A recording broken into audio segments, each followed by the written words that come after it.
Good evening, bonsoir, and hello. It's Toy Me, Toy You again. Welcome to episode 8. I'm Dave. And I'm here's Lily, and tonight we are going to be, my mind's gone completely blank. I'll tell you, Lee, we're going to do some pickups, we're going to do some toy news.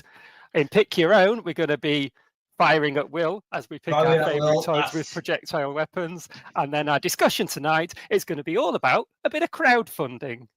So shall we get into it then, Lee? I think we shall, because, it's going to be Thanks for watching, tonight. Everyone. Right. Toy me, Lee.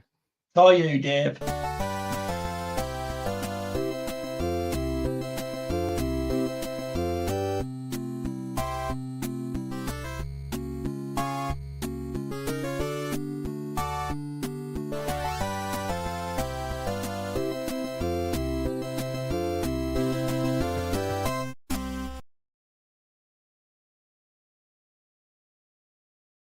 Hey, we're here again.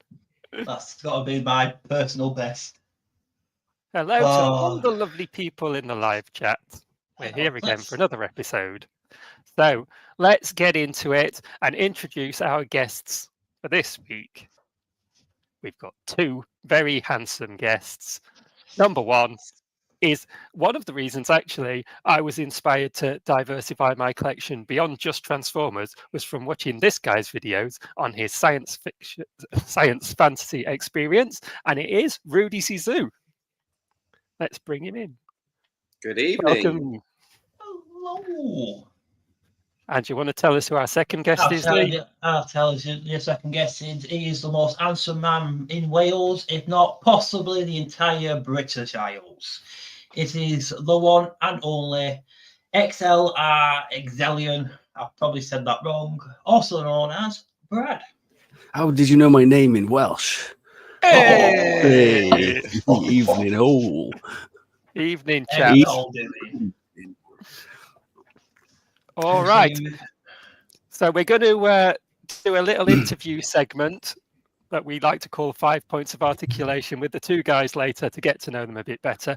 Before then, let's get straight on with the news, shall we? So if you want to share my screen, Lee. I will. I'll just go for the intro. You've really done it now. You've really been and really gone and really done it this time. What have I done then? All right. First of all, this is Godzilla. This is Godzilla versus Mechagodzilla 1974 Kaiju Do Godzilla action figure by 3-0, and he stands 9 inches tall. There you go. So, he's very igneous, isn't he? He's got a really fun face. I like him. It's literally looks like it's jumped off the screen. It's wicked. Yeah, I think Gareth from Cosmic Toys might be interested in this. He's a big Godzilla fan. There he is. It does look just like it, doesn't it? Mm-hmm. That's pretty much spot on. That was my first interaction with Godzilla, was like the 1970s movies, and it wasn't until later on in my life. It wasn't until I was 19 or 20 that I first started seeing them, and I feel like it was on Channel 4, a whole night of Japanese stuff, and they showed a couple of Godzilla movies. But yeah, it looks wicked. Awesome. You can press his tummy to make him roar, and my wife will tell you the same works for me. He also comes with these telegraph poles. Pylons! Yeah, which I believe are also featured in the movie. I haven't really watched a lot of Godzilla, but he looks really cool, so I had to share him. It's like authentic 7 out of 10 anger face. These are some nice pictures they've done of it as well. Yeah. The volcanic background. Kind of, he's assisted by the volcano. The volcano is his tag team partner. Ooh, the back. Does the back glow? Ooh, shiny. Oh, yes. Shiny back. Hey, we've got a Cosmic Toy Man in the chat. What are you thinking of this one, Gareth? Ah, it's Gareth. Yeah, he's going to be all over it, you know it. Although, unless it glows in the dark, he's not interested. And then it's got an effect piece. Is it heat breath he has? Atomic breath, isn't it? Cosmic breath. Yeah. or whatever. So he's got that effect piece to recreate that. And there you can see him with his different accessories, What interchangeable size was hands this? and the like. 9 inches. 9 inches tall. Massive. Kapow have got this up for pre-order, £160, which is a chunk. Lordy. Okay, that's fine to me. Yeah. But yeah, definitely outside of my budget, really. But it's cool to look at it Yeah. anyway. Wouldn't mind just the pylons as well. The pylons look a bit Christmassy. Oh yeah, Christmas damaged Oh, you pylons. can It's the pretend season. like you've got them in Wales. all of our electricity travels along cats. Got And one then up, this- haven't you? This next one is from Mythic Legions, and this is their Reign of the Beast wave. So these are up for pre-order on Store Horseman in the US at the moment for various different prices. This is the big one is called Leodius. They're all in 6-inch scale, but he's 9 inches tall because he's a big one, which they're describing as ogre class. I think there's more photos of him at the end that we'll cycle back to. This is Basilia. I do like the look of these Mythic Legions. It's They're got certainly wearing loaded with clothes. detail. Yeah, it was like so detailed, aren't they? Yeah. Are they expensive? This one is up for $45. This is one of their That's not 6-inch too bad, is ones. it? They're pretty Yeah. cool. That's Like you said, the about detail. 35 quid, but of course it goes up a bit when you import them and stuff. Hmm. I'm But yeah. strangely turned on. Not by the price, by the Isn't subject. that just a daily occurrence for you, Brad? Wow. At 41, no. I think like the 40, 50 quid mark is kind of like that's where they're at with this country. But I think they're worth it from what I've seen. I don't own one, but I have 2 collector friends that do. And they Yeah, are, from what I've heard, they're very well regarded and loaded with articulation, lots of detail, lots of paint on them and everything. So, it just comes down to kind of what animals you like. this one's called Serpent Spire Royal Guard. And you can undress him a bit if you want. I will. Da, da, da, da, da, da. Comes with a nice sword that looks a little bit like a chainsaw. It's a nice bobbing sword, that, isn't it? Yeah. It ain't just going to cut something, it's going to destroy it. Yeah, like they come with loads of accessories as well. That's their thing. That's cool. So that of course all comes in that price point. And then we've got, I can't even pronounce this one. It's Jehennem. J''HENNAM. Does his And base he's- light up then? He's 6 inches again, but he comes with this base, which is a flame effect thing, but it is interchangeable. He's got an actual pair of legs as well, which we'll see in a minute. It's a genie, isn't it? Oh, he's a genie. Yeah. Yeah, there he is. He's got his lamp. Don't be like that. Yeah, Imagine he's rubbing a lamp and that pops out. Good grief. Be better than Will Smith. And there he is. Right,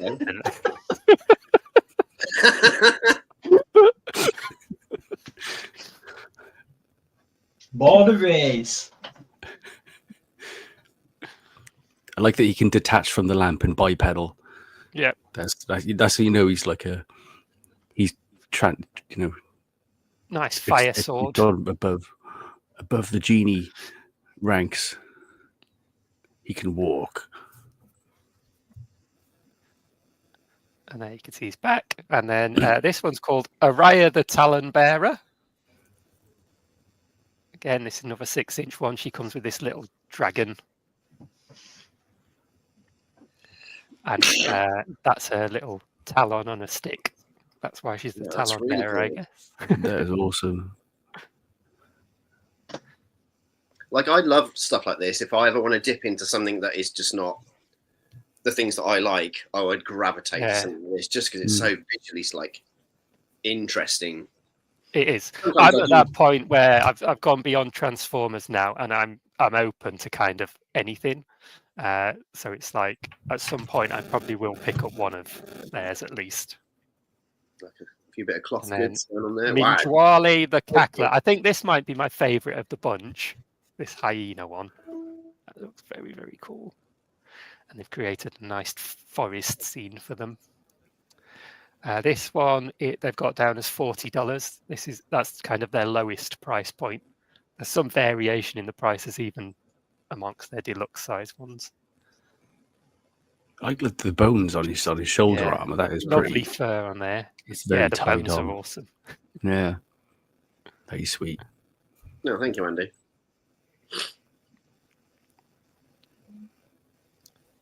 Yeah, and some interchangeable hands and a couple of heads there as well.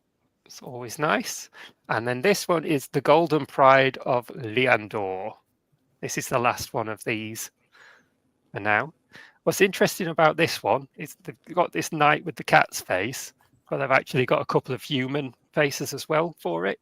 So you could put it alongside your human characters, because they do human characters as well. And then so you've got that option to use it in two ways. So that's your army builder.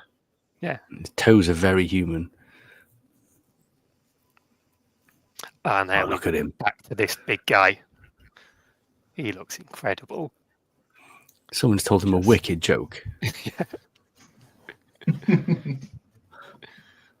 Got a massive gold hammer.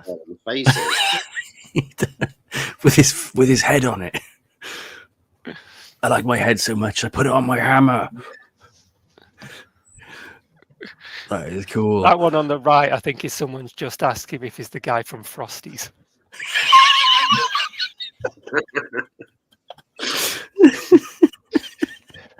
You know he's responsible. Oh, that's just great. Do you reckon he eats his Frosties with his hammer? And there, he's got a nice cloth cape. Yeah, they're really good, these. Loads and loads of detail on them. Definitely tempted to get something from them at some point. Yeah.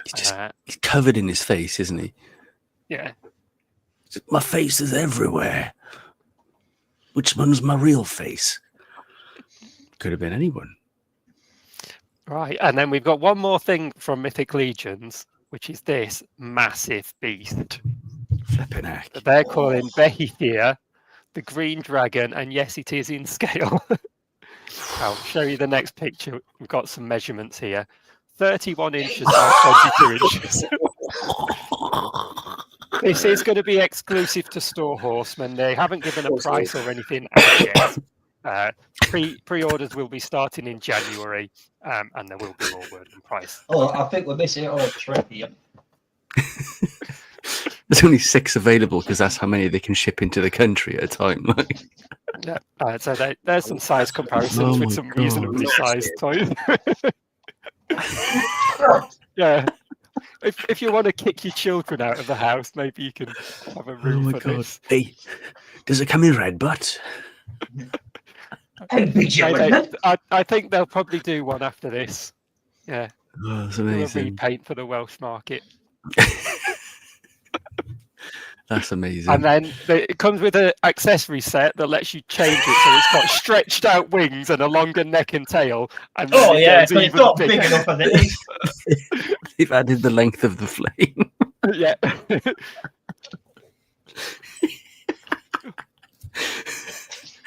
Oh, that's ridiculous.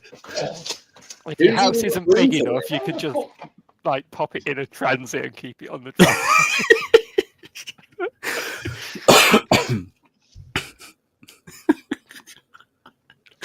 It's so big. Well, it's too big. Yeah. Way too big. It is. It's enormous. It's dragon scale a pun. Start a dragon collection. Oh It's God. okay. I'll put it next to my Super 7 Cat Slayer and Thundercats. I've got plenty of room. Yeah. Disclaimer, I don't own either of those. Well, Pete from Transformers the Show's getting the Cat Slayer, so maybe you could get this to go with it. Wow. Oh, all right. Scale. That's not even a scale. No. I think it's got a plenty of They scale. just. Yeah, well, the guy before was in ogre scale. I think they just give their scales funny names. To make their own scale for a dragon. Building scale. All right, and then this popped up on Toy News International. This is a version of Spawn based on one of the original sketches of Spawn. I thought this looked quite interesting. Nice blue and black. It's a bit smaller than that dragon as well. But can you ride it? Apparently, this is popping up for sale at Walmart in the US for $25, but there's no word on any wider release at the moment. It's for hardcore Todd McFarlane Spawn fans. It's literally just a random sketch he did when he was creating the character before he It is red and black. It's interesting to me because I have an original sketch turtle, and then this caught my attention because it also said original sketch on it.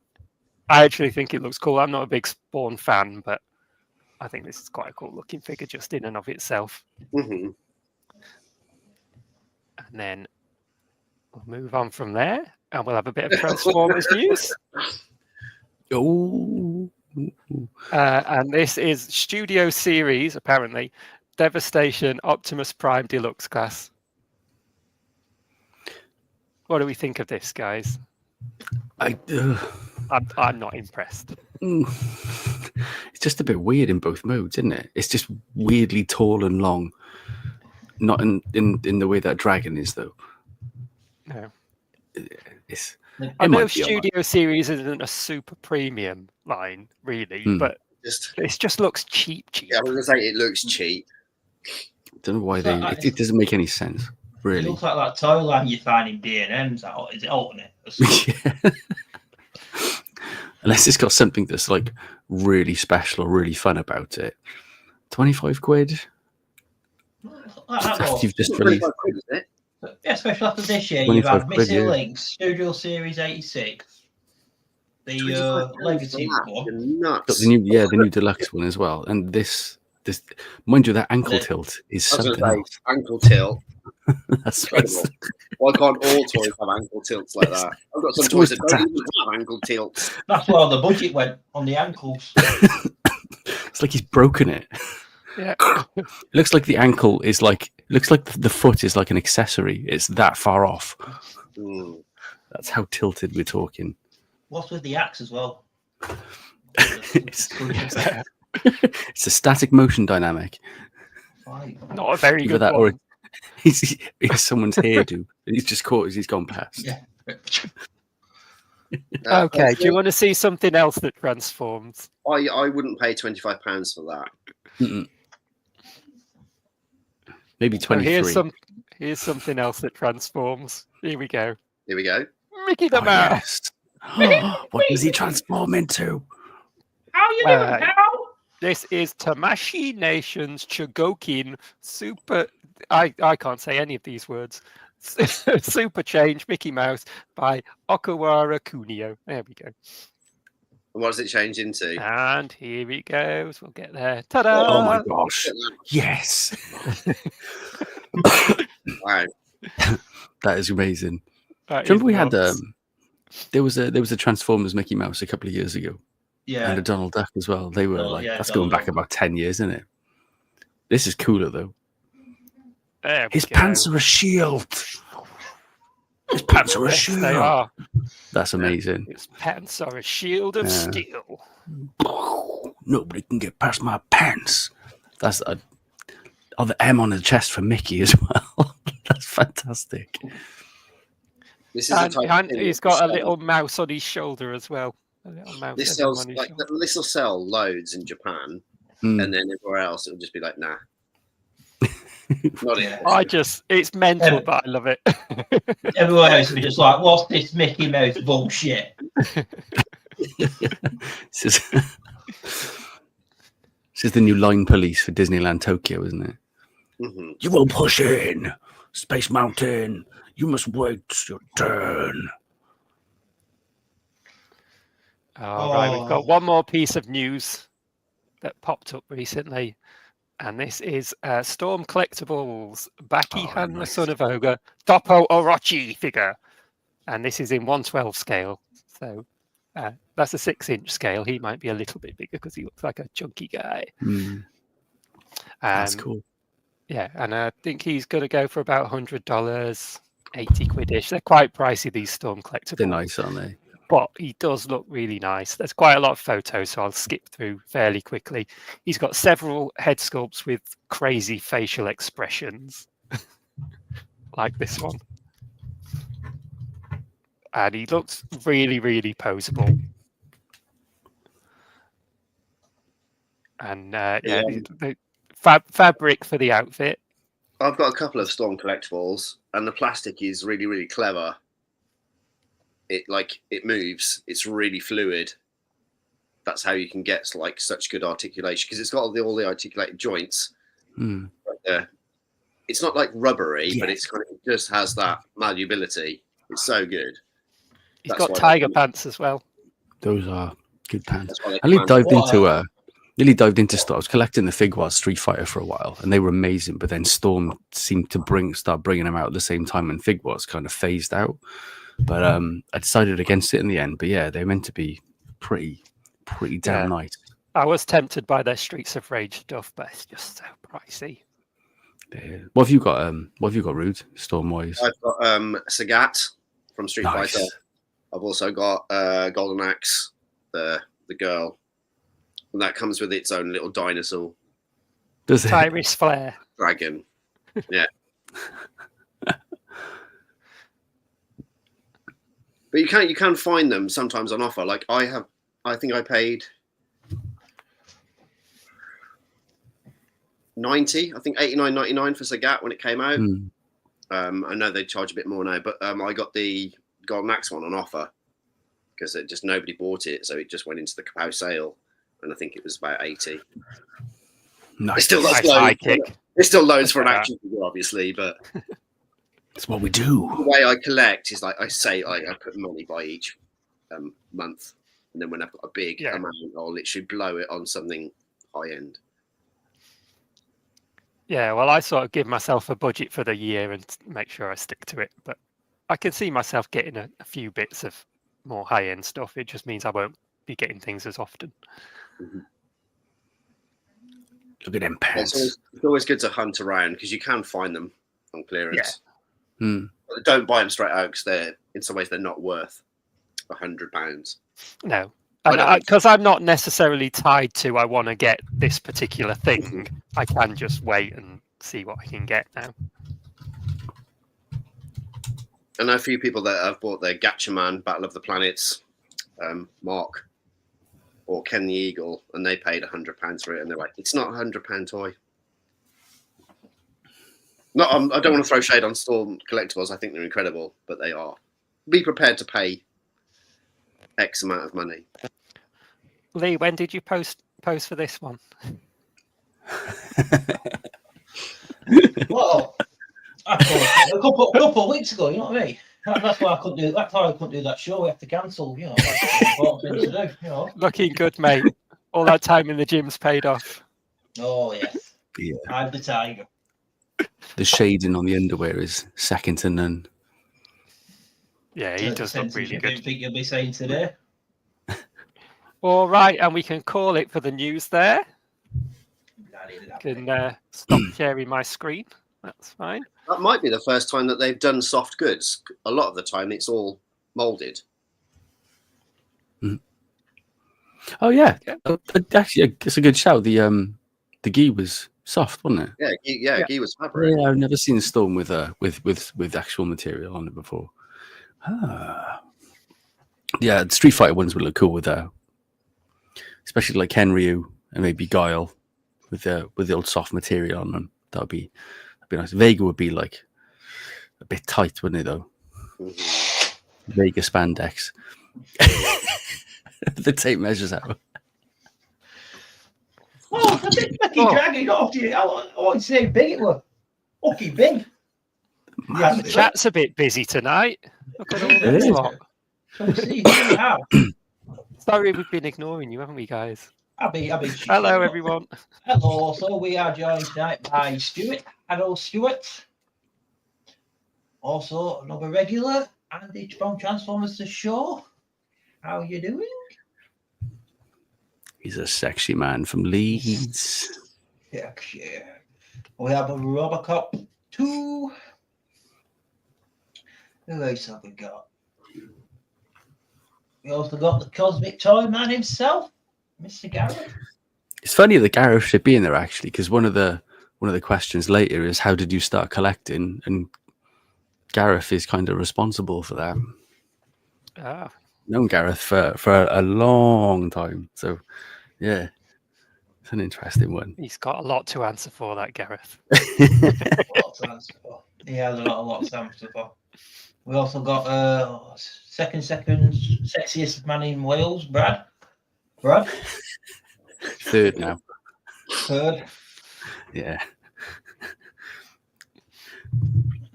I think that's everyone. All right, good stuff. No, I've got Mr. Borders, dude. Hey, John. John. Excellent. Right, we're all caught up. Shall we move on to the next thing? Going to do our interview segment a little bit different this time because we've got two guests. So do you want to run the video? Let's do this.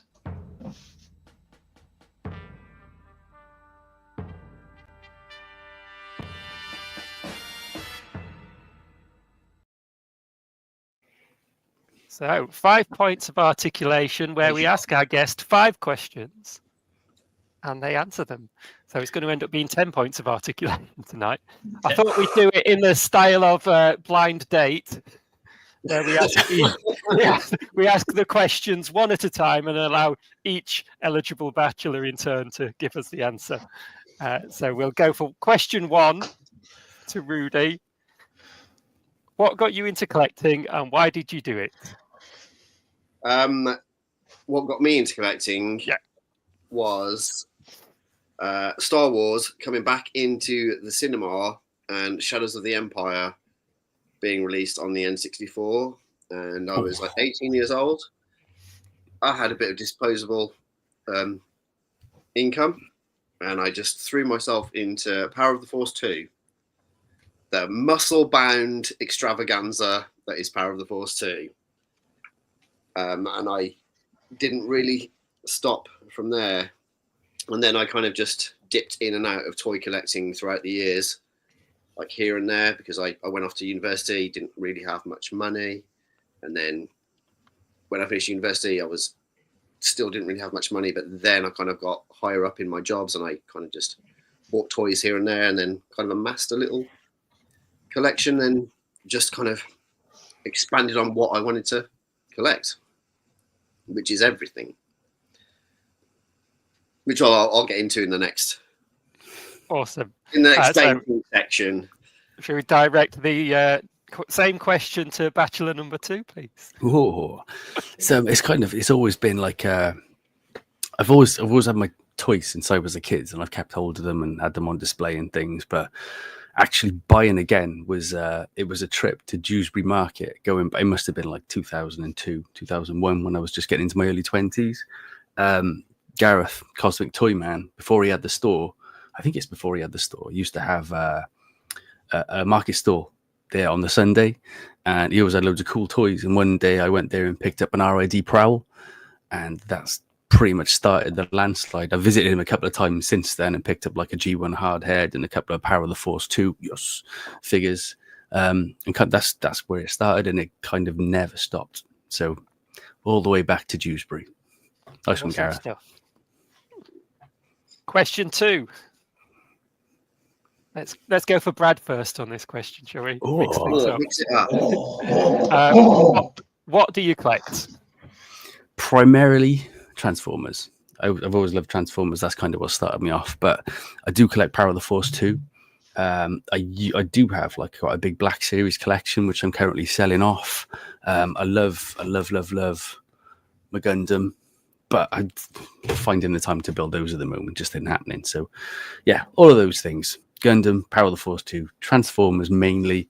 Don't think there's anything else. I've dipped in and out of different things like Figuarts and like anime figures, but they always seem to like hit eBay after a while. If I need the cast, they're the first things to go. But Transformers is the one. Awesome. Same question to Rudy.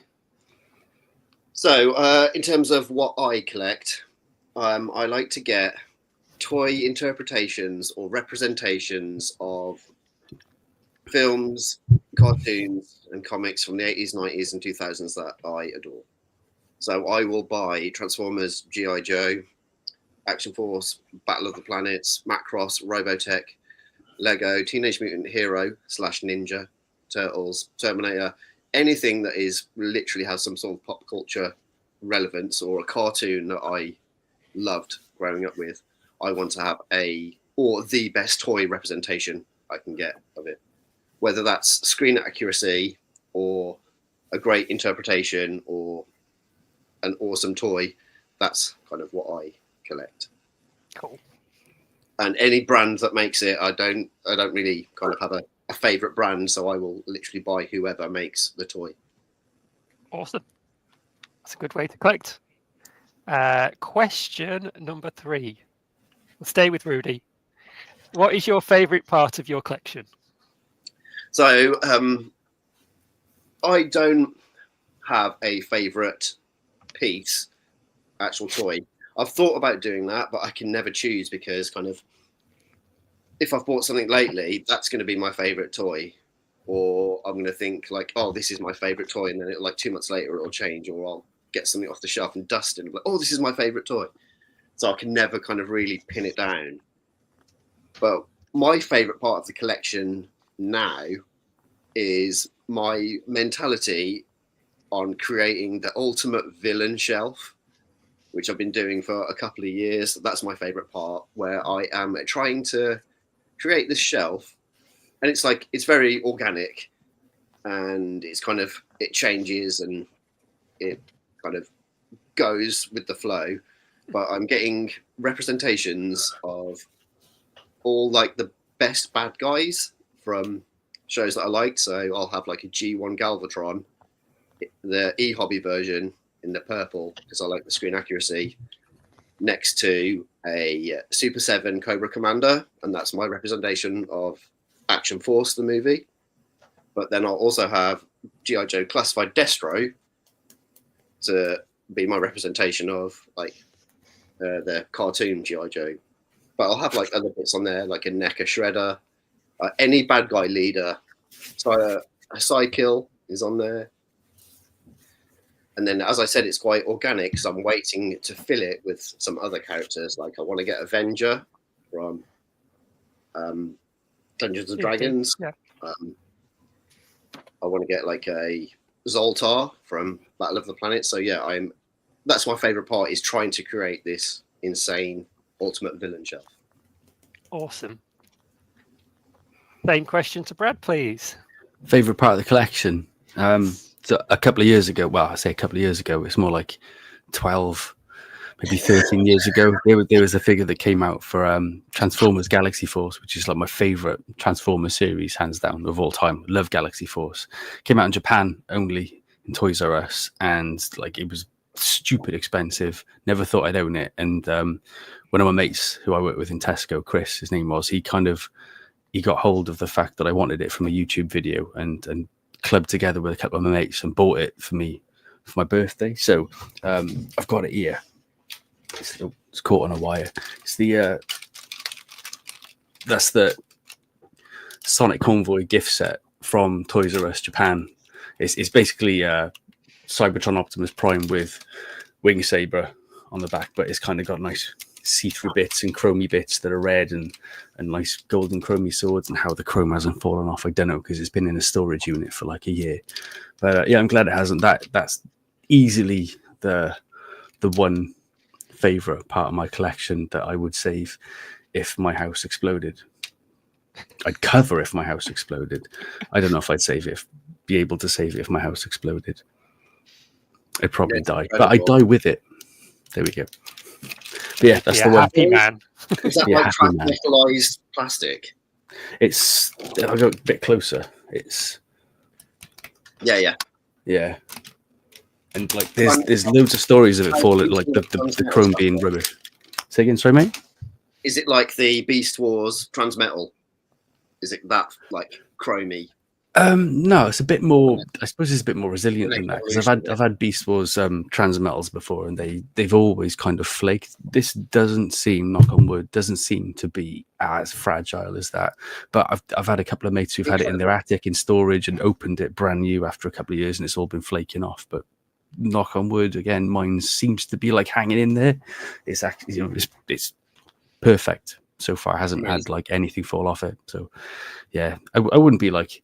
Wouldn't be the end of the world. It happens, doesn't it? But yeah, it's lovely. That is lovely. It's beautiful. Very nice. Next question, number 4. We'll stay with Brad for this one then, since he's on the screen. Which toy line would you recommend to a friend who expressed an interest in collecting toys but doesn't know what they want? I did have like quite a long think about this one, and my first thought was like, go for Transformers, they're the best. But no, I think it's got to be, if whatever they're interested in, I'd take like a cheap path in. So like, something you don't have to buy everything of. Find like a cheap way in to that. So for example, like you could go, Hot Wheels is a really good one to collect because they're so cheap. There's so many of them. It's really hard to get all of them. Plus, you probably never want to get all of them. Mega cheap. You can buy whichever ones you want. You never feel the need to buy all of them, and you just got to like sacrifice a chocolate bar out your shopping to get in there. There's loads of cheap avenues into things like Transformers and like wrestling figures. G.I. Joe and Star Wars Black Series is getting cheaper as well, because people aren't buying them anymore. They're going up on eBay for cheap. Just some kind of cheap avenue into whatever you're interested in. There's always one. Yeah. Don't go too expensive because you're gonna burn out on the expensive stuff. I think if you go in early and you're not quite sure if you want to start collecting, like Rudy said, he collected Power of the Force 2, which I do as well. That's a wicked way into Star Wars because they cost next to nothing and they're beastie figures with loads of accessories. They look cool. They've got massive muscly boobs. They just, any cheap avenue. Yes, along with muscly boobs. Muscly boobs. Gundam's cheap as well. Like there's loads of cheap avenues into all these series or collections. Just take the cheap way in first and see if you like it. And if you like it, spend more money. Well, that's a very wise answer. Let's see if Rudy can follow it. Go, Rudy. So I think if they're coming to you and they're saying, what should I do? And they said, I kind of like Transformers, I think I'd steer them into getting some of the G1 reissues, whether it be like the Hot Rod or the Hound or Soundwave, the ones that look like they're coloured like the cartoon, if they're looking for that nostalgia hit or want to be reminded of possible toys that they had, which kind of is the entry level. But yeah, I'd hit them up with G1 Soundwave. Other than that, I'm going to echo what Brad said. If they have an interest in Star Wars and they don't want to pay 25 quid, 30 quid for a Black Series, you go to a car boo or you go to a toy fair, you are picking up Power of the Force 2 for a tenner. Carded, yep. Absolutely. And there is a huge amount to buy. Like the range is amazing.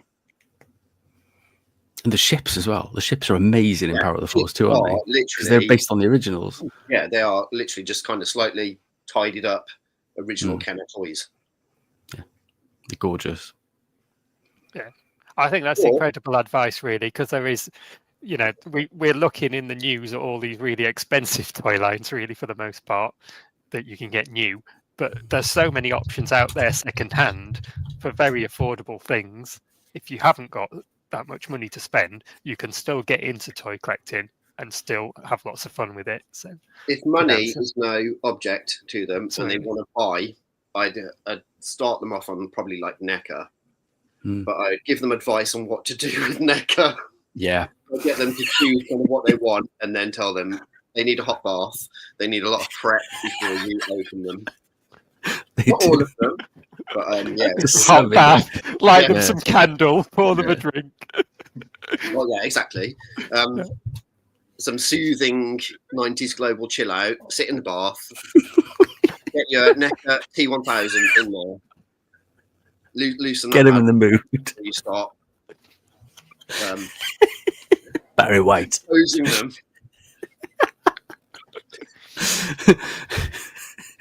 Yeah, Smooth before you move. From the start, then I'd probably start like NECA, and then they can spend as much as they want on Hot Toys if they've got 500 quid to spend on Scarlet Spider or whatever they want. All right. We've got another question. I almost forgot. Last question before we choose which bachelor we want to go on a date with. Number 5. We're going together. I should mention for the viewers, these guys aren't actually bachelors. Sorry.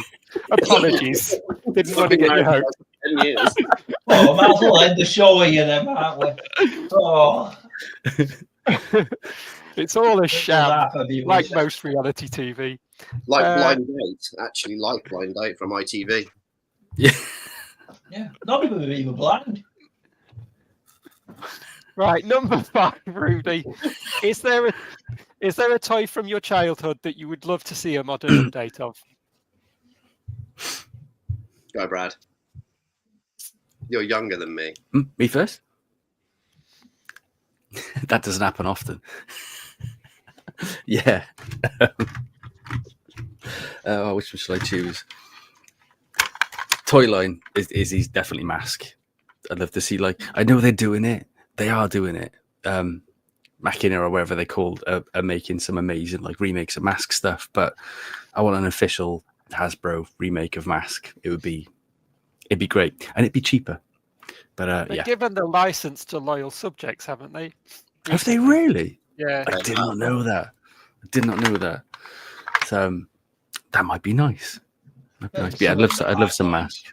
Yeah, we definitely some Mask. Awesome. Rudy, anything? Yeah, I would like 6-inch representations of the Adventures of the Galaxy Rangers. Ooh. When it came out in the 80s, it was done by Galoob. It's an odd scale, but they were super cool. But now that we're seeing other companies tackle beloved 80s properties well in 6-inch, I'm all for the Adventures of the Galaxy Rangers. I'd love me a Shane Gooseman in his alternate career. And, there is plenty of other like choices. It could, you can have the 4 Galaxy Rangers, you can have Buzzwang, you can have Lazarus Slade, you could have the Queen, you could have the Queen's Guards. There's enough character choice to fulfill that deed. Space Cowboys, exactly. Cowboys in space. Awesome. Right, that's the end of our questions. Shall we catch up with the chat for a bit, Lee? Aye. See what we're saying. I think they tried to add some questions for us. Have a look. Well, Pete's going to sue me. Fantastic. Good luck. Yeah. Like Andy said about the Thundercats 2011 figures, those are banging. And again, cheap and carded. Yep. Good vehicles as well. Even if their Mum-Ra is a good representation of just Mum-Ra without it being overly kind of artistically changed. If, like me, you want a representation of every cartoon ever, it's a good way to get Mum-Ra. Who, actually, my Mum-Ra is on that shelf. It's a Super 7. Ah, nice.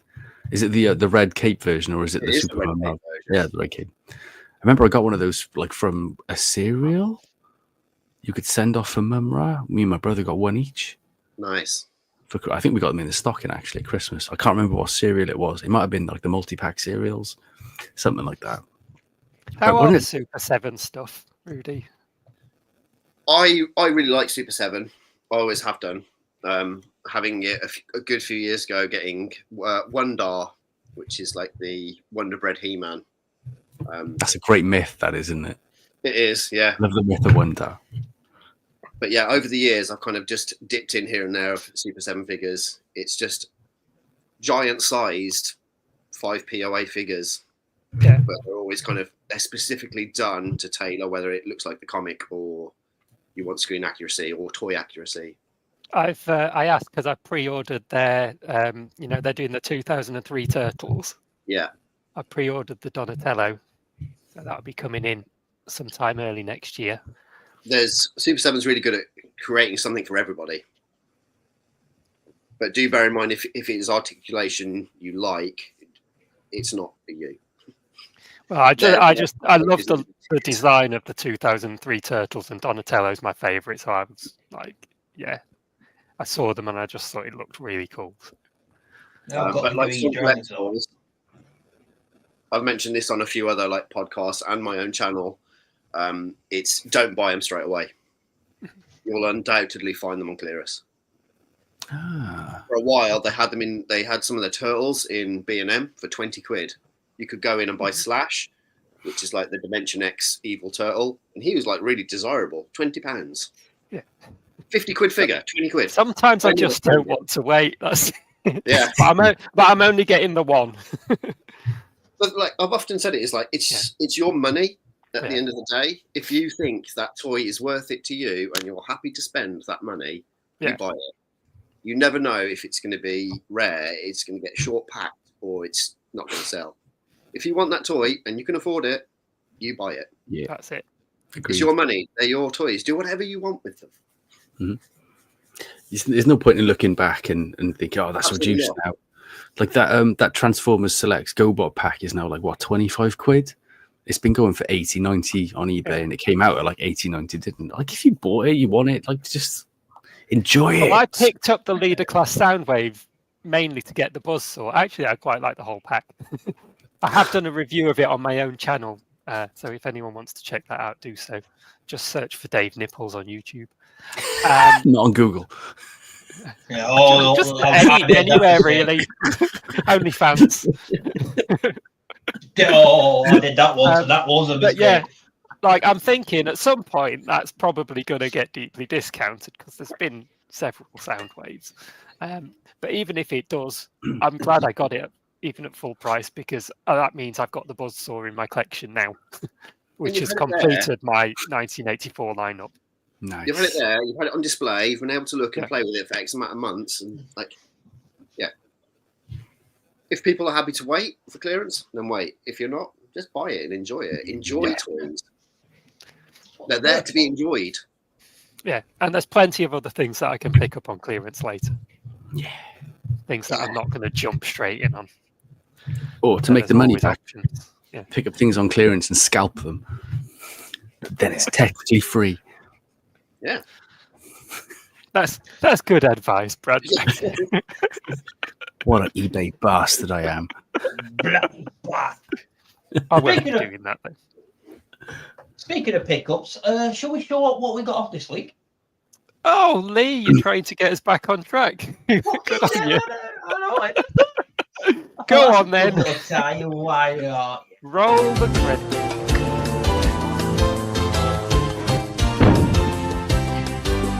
Do you think he suspects anything? All right. Let's have a look at some pickups. You can get back on your conversation. I just wanted to play the intro. Who wants to go first? Any volunteers? As I'm going first. Go on, Roo. Mate, since we're talking Super 7, we have G2 Megatron. Yeah, so the face is switched out to give it that comic book look, because I'm all about G2 Megatron from the comics, as I have no association with the original toy from the early 90s, because I was done with Transformers by then, and I obviously a good few years back I reintroduced myself to the G.I. Joe comic, and especially the G.I. Joe and Transformers crossover with Snake Eyes and black costume Spider-Man. Yeah, and I was just like, oh my god, Megatron is an absolute badass now, because I always thought it looked really silly. I enjoyed seeing it, don't get me wrong. I loved looking through the Argos and Index catalogue in the early 90s and seeing Transformers again after a couple of years. But obviously I didn't understand why there was an oil tanker and a day glow orange and purple tank. But yeah, it's incredible. It's big, it's chunky, it looks like the comic book, and they're just incredibly fun thing. What kind of plastic is he, Rude? It's that weird kind of like squishy. Gotcha. Like squodgy, kind of soapy plastic, but not like the thin soapy plastic. It's really Chunky, nice quality. Yeah. Yeah, cool. So there is some posability, as you can see. But yeah, it is slightly limited. He looks lovely. Yeah, he just looks like he's jumped off the screen of a panel in the comic. So good. If you want to take it in turns and show Awesome. somebody else, or I can show you what else I have. You just finish yours, Rudy. Go ahead. Do it that way.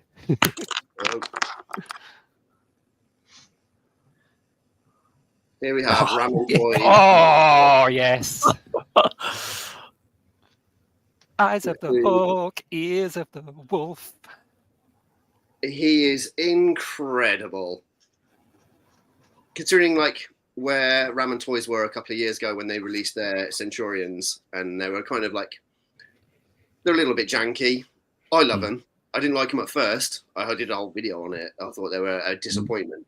And then when I started playing with them, like, okay, they are actually really good. But now their quality is incredible. They've got like toe articulation, so much better articulation, and the colours just absolutely pop. He's exactly what I want in a reinterpretation of a beloved cartoon and toy from the 80s. Space Cowboys. Lovely stuff.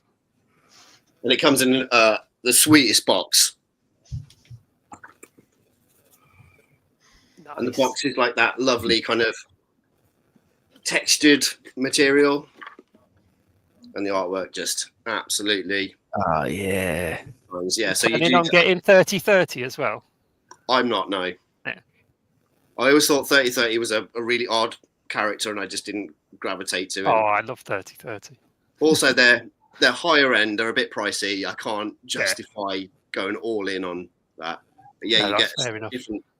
You get that different top, and you get a visor for his helmet. That gun you don't get though. That was like the ordering it through Ramen exclusively, which is a shame. But that doesn't take anything away from it. I like the double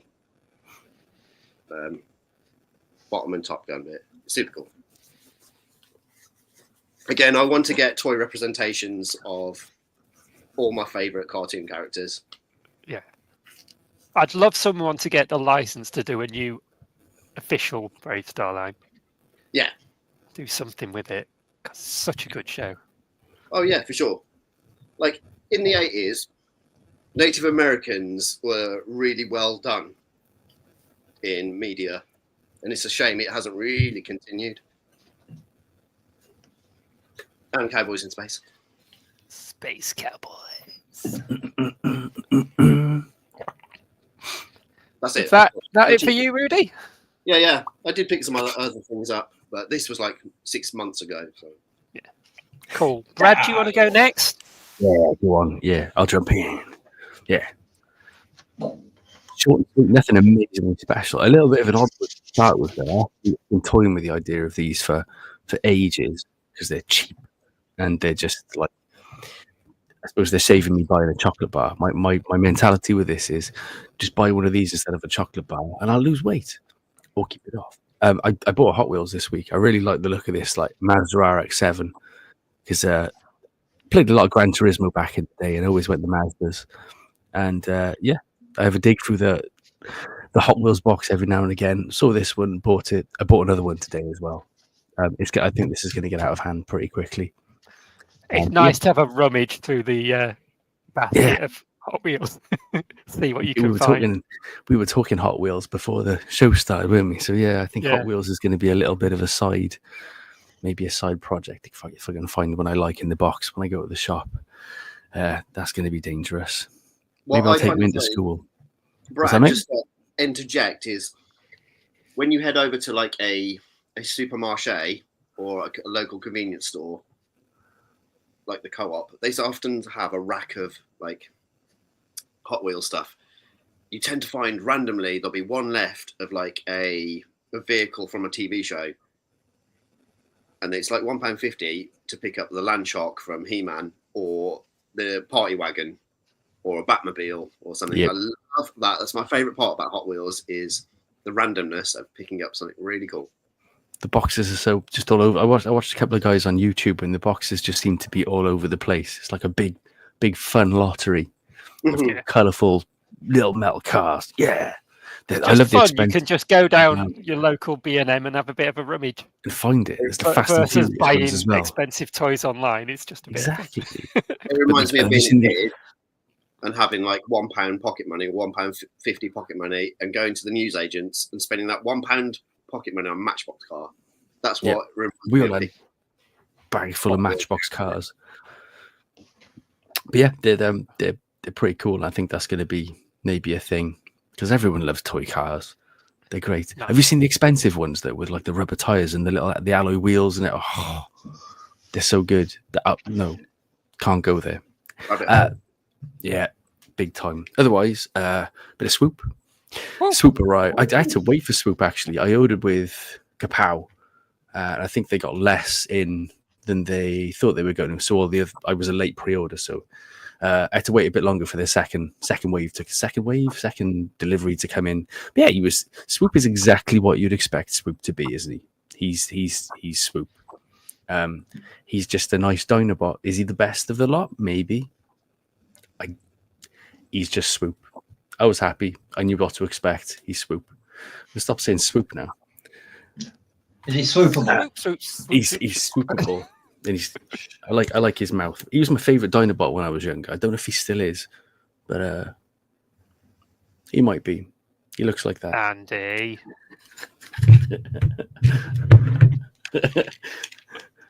They call the police. Not that kind of rummage, Andy. Everything happens in Leeds, doesn't it? Everything in Leeds. Never be surprised. I like 86 Prime. Ooh, me and Ed have been keeping me and Ed have been keeping an eye out for 86 Primes for ages, because Smiths haven't had their delivery in yet. It was like 1st of October, then 1st of November, and they're still waiting for them. So I managed to get that from, I think it was In Demand. No. Comics and Cocktails. Ed had to go to AliExpress for his, but yeah, my mate messaged me and said Comics and Cocktails have got them in, so we managed to bag a couple while they had them in. But yeah, have you guys got him? No. He's on my Christmas list. He's worth the wait. He's just great. I don't know though, right? Maybe the best accessories ever. Yeah. The 2 bits, like the thrust where he's taking off in the movie, that you can add like the thrusts underneath him. Yeah. He is. He's probably. I don't know though if he's better than Earthrise. Controversial. Seriously? Earthrise. If the Earthrise transformation is just magic, utter magic. I don't know if this is better. He does look very, very toony. And I'm not really into super toony. I know a lot of people are. I'm not bothered. I'm more excited for that deluxe one that's coming up. That's based on. Oh, that looks amazing! Yeah, I'm definitely getting that one as well. But the 86 one does look really fantastically well done. To be fair, it's good, and I think I'm not going to sell my Earthrise one because I've got this one, because they're both. I prefer the truck mode on this one, hands down. But the robot mode and the transformation, I think, is better on the Earthrise. I don't know if that's controversial, but it is my opinion. I'm glad I've got them both, but this one was he's well worth the wait. He's beautiful and he's red and he does truck. I don't know. Am I thinking, or did I dream it, that they're going to do a sticker sheet where people that make those sticker sheets with Ramjet on a grill? Yes. Toy Hacks, I think I have that. Toy Hacks has done them, hasn't it? Incredible. Yeah. I definitely put getting that more minutiae detail on your display. For cone head on the front of your grill. Yeah. That's it for me. This just the 3 things. Well, I did buy a Star Bar the other day. No one here can transform Studio Series 86 Prime in that case.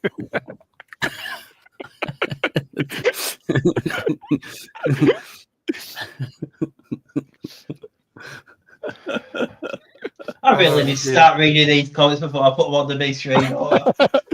Right, Lee, have you got anything? I've got one or two things, yeah. Go on, make yourself big. Right, so today I had I have gone to a toy fair and got to have a bit of pickles, and here's a little snippet of that. Hi guys, just walking around Buller's Toy Fair and guess who I bumped into? Hello folks, how are we all doing? Are we having a fun Sunday evening? Yes, I hope we are. I hope so. we'll find out. So yeah, we'll look at some fantastic toys. Anything you like to show off for us? He's been picking up some awesome stuff, you know. He's picked up some awesome stuff. Didn't buy it off me. No, nice to do, dear. Yeah, I only sell rubbish. At least you haven't got any Funko Pops, that's a good start. I haven't got any Funko Pops, but you know what I have got?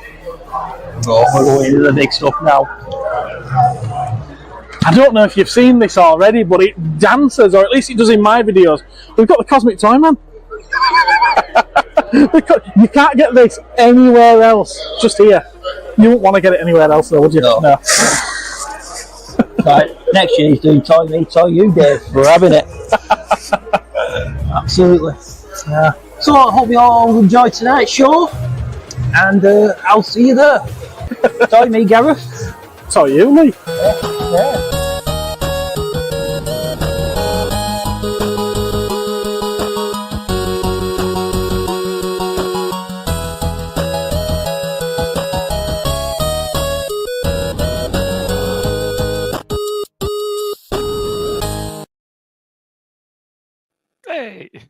Hey. So I got to go to Toy Fair. I got to meet the Cosmic Toy Man himself, Gareth, and put me in a bit of a guilt trip, and I went and bought this off him. I've not even had a chance to play with it yet.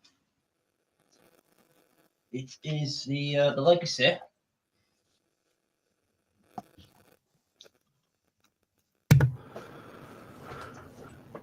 Transmetal 2 Megatron from Beast Wars. I've always fancied having a go at this guy. It's such a good toy, that is. It's amazing. The price it goes for now as well is an absolute steal. It's amazing. So I'm looking forward to having a go at that. Definitely. And nice. my wife also picked up this. I might not be able to see that great.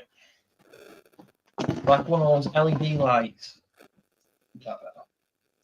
It's got like the Decepticon and the Autobot logo.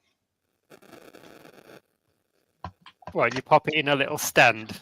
You pop it in a little stand, and with the magic of electricity, Illuminate. it illuminates, changes colours. Has a little remote, so that'll be a nice little feature. I love Getting stuff. the Christmas decorations in. Yeah. Lovely. It was one of those. It was supposed to be for my birthday, and I saw it. Well, I saw the store, and I thought, "Oh, I like that." I disappeared, go looking at other toys. Next week, went to get something to eat. So I asked the little girl, "Do you pick up anything?" And she pulled out one of these lights. I went, "Oh, you should have let me know, and we could have got at the Decepticon. You get, could have did a 2 for buy one get one half price sort of thing." And at which point, Emma turned around and said, "Well, you might as well show him now." What do you mean? It's You ruined it, Lee. Yeah, it was your birthday. It was your birthday. That. Well, I didn't bloody know that. So yeah, that's pretty much all I've got. But you reckon they'll do a Megatron in that scale of that dragon? Oh, in the Mythic Legions. Oh yeah. What toy fair was it, mate? It was one in Manchester, near Trafford Centre. I can't remember what. I was going to say it looked quite big. It weren't that big actually. No, it was quite small. It was. I like it was only Gareth there, really. Yeah, it was just. It's went to Cosmic Toys in Dewsbury. That's pretty big now, though. it was a good. I thought it was a good day out. It was all sorts. So even saw a G1 Megatron, 150 quid. That's pretty good.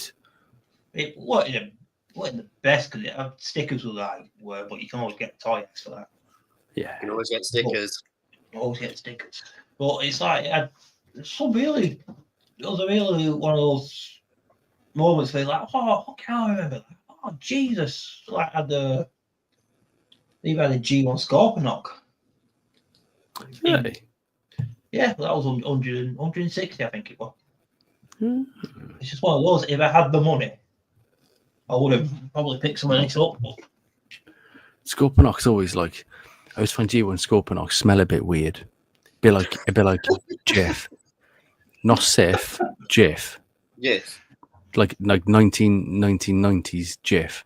like Jeff. Yeah, they do. And sometimes they smell of whiskers, but specifically the lamb flavored whiskers. There you go. That's what it was. Excellent. It's nice to know what goes on in Brad's head, isn't it? Oh, it's an experience.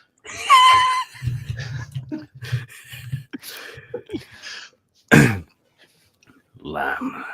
All right, you got any more pickups, Lee? No, that's it. Just them two. Right, good stuff. I'll go next then. So shortly after the last show we had, I got this through the post, which is a new Eternia Skeletor from the Masterverse line. I know you've got one of these already, Lee, that you showed off previously. And of course, Mr. Gav's got one for his massive Skeletor collection that is continuing to grow.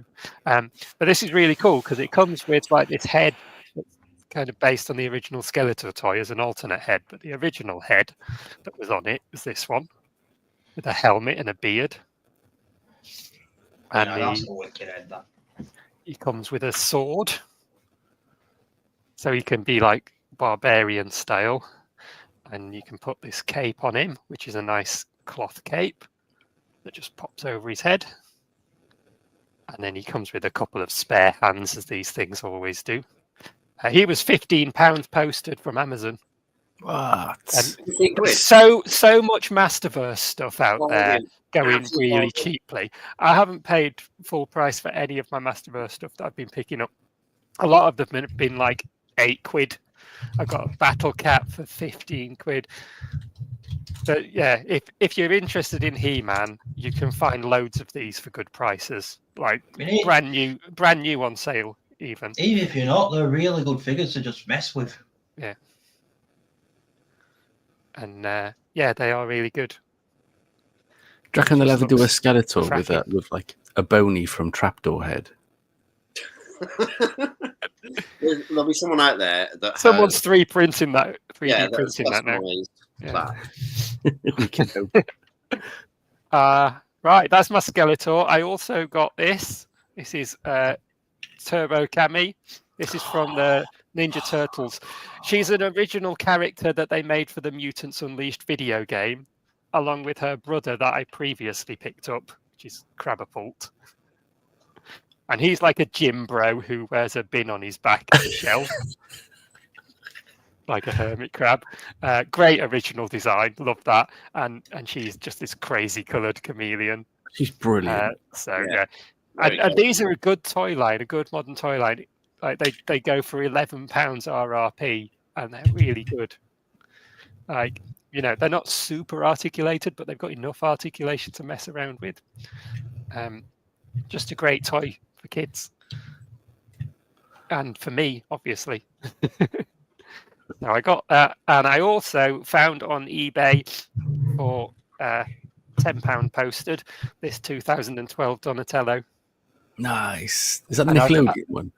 Yeah, I've been watching the 2012 Ninja Turtle series on Paramount Plus recently, checking it out. It's actually a fun little series.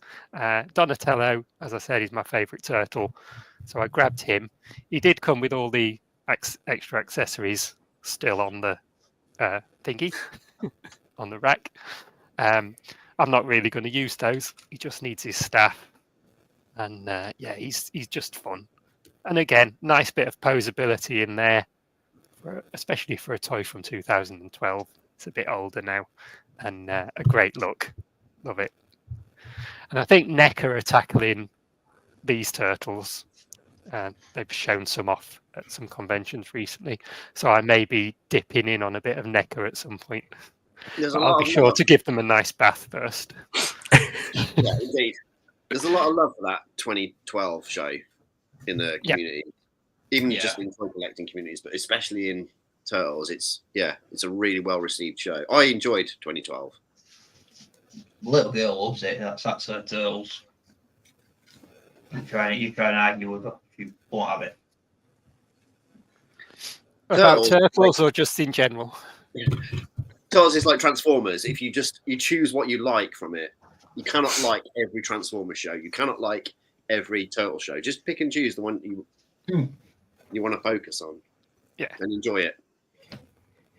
And Star Wars is transitioning to that now as well, isn't it? Where I think the general consensus is Star Wars is failing, but it's like, no, just pick what you like.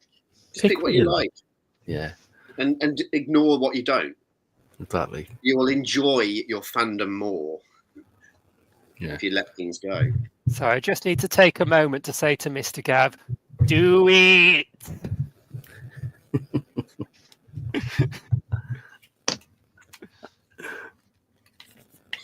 All right, that's it for me. All my pickups. Now let's move on to the next thing.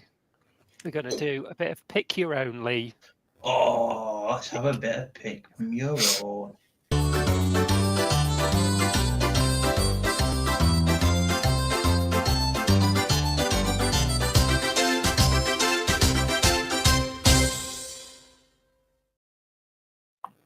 Okay, and pick your own tonight is our favourite toys that come with a projectile weapon. Just for clarification, it doesn't actually have to be that the toy can fire the weapon. As long as it's visually a projectile weapon, that's fine. We will accept that. So who wants to kick us off for pick your own? Ooh. Brad looks like he's ready. I'm ready. Go for it, Brad. I'm good to go. Go for it. All right. This isn't, part of it. It's kind of like two projectiles. One projectile is like an entire vehicle, and then the other projectile is like the coolest projectile ever. I've gone for this is my original childhood one as well. I remember actually going with 20 quid to Toys R Us and only spending £8 of the 20 quid on this. It's Gator from Mask. Look how orange it looks. It's not looked that good since 1987. Anyways, Gator, I'm going to have to do this really carefully because it's going to fly out and go everywhere. So half of Gator. Oh, there goes the gun. Oh, I thought I broke it then. Half of Gator is an actual projectile because the boat. Don't fly out, don't fly out, don't fly out. There we go. Flies out of the front of the Jeep. And then in the back of the boat, you've got this cool little depth charge. I've dropped it.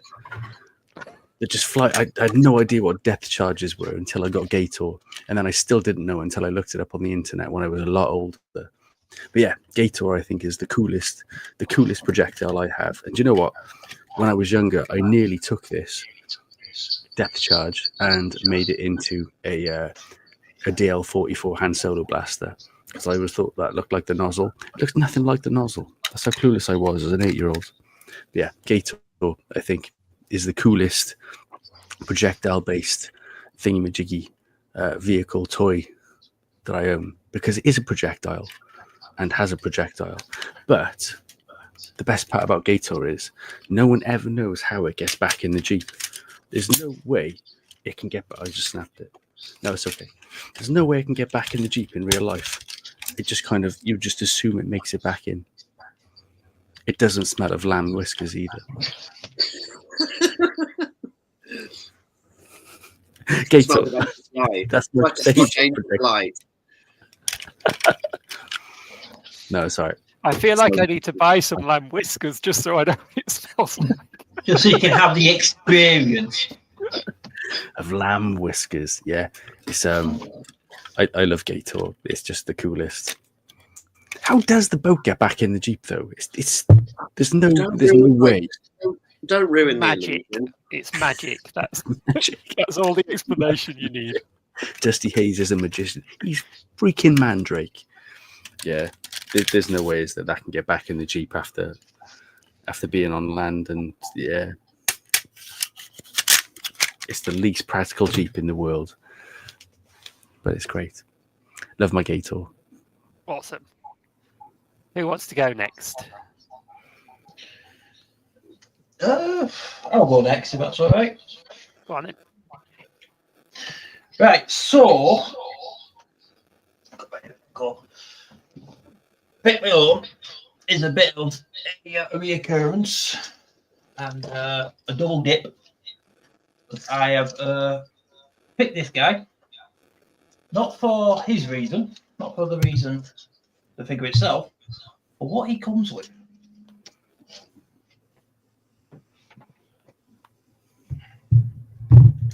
Give us a sec.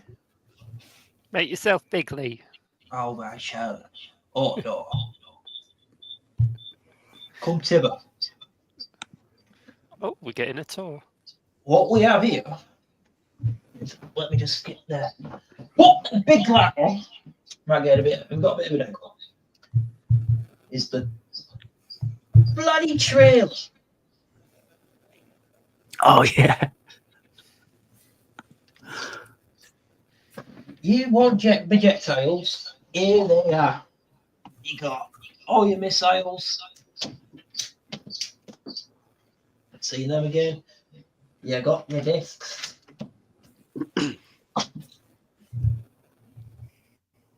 Of course, you've got your missile, which don't work.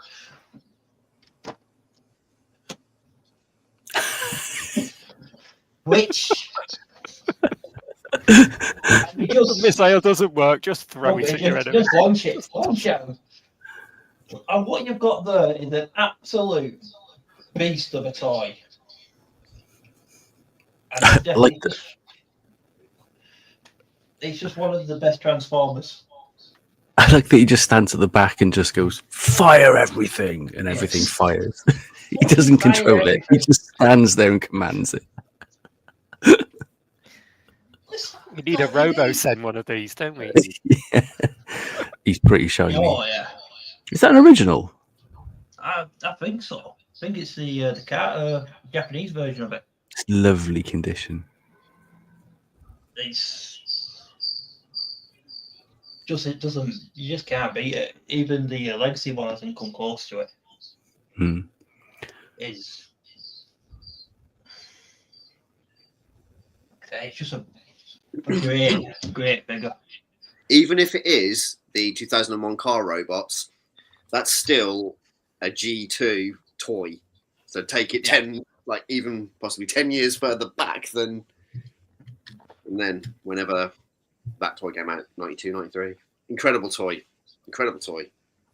And that's the answer to the G2 Megatron, isn't it? Because originally they just re-released G1 and they went, nah, that's just. Like I say, the old missiles, I've got to find all them missiles there. They're going to be a nightmare. Did you pick up the Party legacy one as popper well? again? Yeah, I've got to stop launching things in this room. It's just not going to work, is it? And it's a black, and it's a dark carpet as well, so that's good. It's just you don't get it. It's like modern Transformers. You don't get the firing gimmicks anymore. No. So I was struggling this week. Like a lot of the stuff I look around going, I haven't got anything that fires, and I went, yeah, I do. I've got the beast. I love how I you think- always manage to get a Black Prime in this. Because you can't go wrong with a Black Prime. Every time, pick your own. It's a Black Prime. It's half the collection. Even a dead one.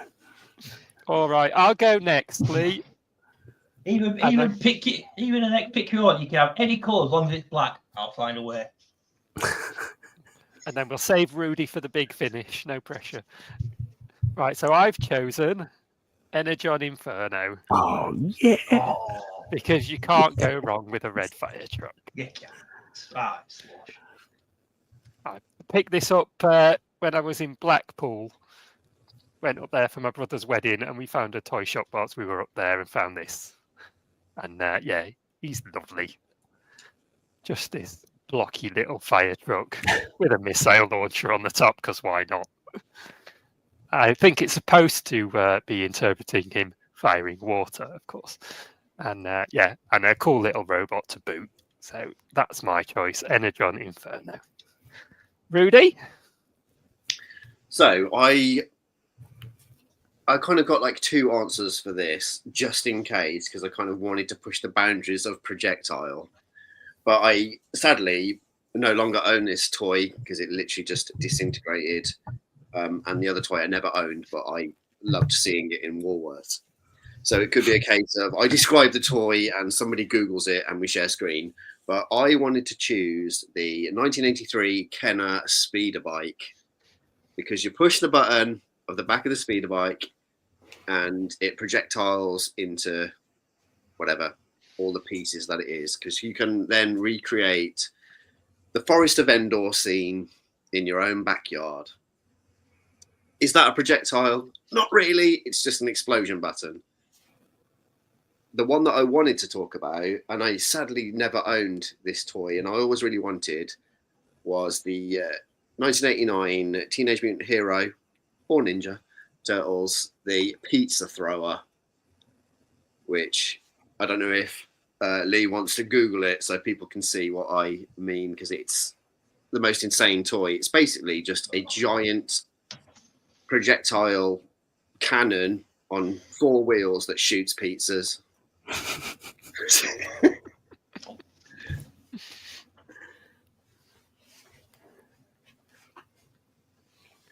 No, it's not that. Oh, But we can get Galactus. Let's talk about Galactus. That's for our discussion later. oh, I thought you liked that. I thought, what the hell is that? No. Yeah, if you literally type in Turtles Pizza Thrower 1989, I feel like it got a re-release this year, along with the Technodrome, and I don't know if the Sewer Set got re-released. If it did, I'm like, I've totally missed out. I thoroughly enjoy Playmates getting re-released. I thoroughly enjoy G1 Transformers getting re-released. Mm-hmm. They're not choosing ones that I really want. I want them to re-release other G1 toys, like the Headmasters, which they probably won't. I want them to re-release Kenner mask vehicles, which they won't. Hasbro will not touch that. All those springs. Yeah, all those springs. There's a lot of springs. Oh, they appear to be like unlicensed vehicles.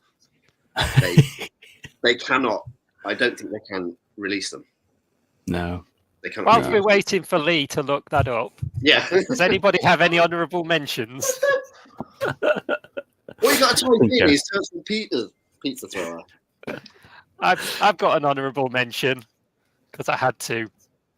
Retgar. Oh, yeah. Because he can literally shoot you with these boobies. He can fire his nipples. And, of course, they are posable. Where you pointing, boy? My namesake. Having projectile weapons on toys, I feel like I just lost things as a kid. Yeah. Although I never lost G1 Optimus Prime's missiles. I lost everything else. I lost the hose. I lost like the other gun. All the tiny little bits that come with G1 Optimus. Tell you what, I got one Christmas was the Manta Force Battle Fortress. And it was basically projectiles mounted on a piece of plastic. Yeah. So you had a little ball bearing gun. You had the giant ball gun, and then you had the disc firers, a missile. I think you had a missile fire as well. It was chaos. There was a lot of balls that Christmas. I don't know how well that sentence is going. Yeah, balls and discs everywhere. Crumbs. Yeah, go. Just no protection at the all there for Donatello. Was just out in the open like Santa Claus on a flipping float. It's literally just a giant missile launcher that flings people. But I remember like either like friends having it or seeing it on like the last day of term when you bought your toys in. Like some kid had it and they went fast out of this toy. Well, the things projectiles did in the 80s. Yeah. They were spring loaded really quickly. What was the one that killed someone? Was it a Battlestar Galactica Viper? Something like that. Went into that like the child's eye, didn't it? Something like that. Yeah. It was sharp. Yeah. Battlestar. Crumbs. Or it was like I feel like it was a Japanese imported toy rebranded into America.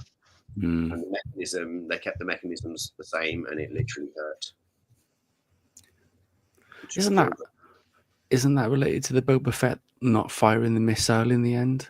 Probably. I think that's that's where I know it from.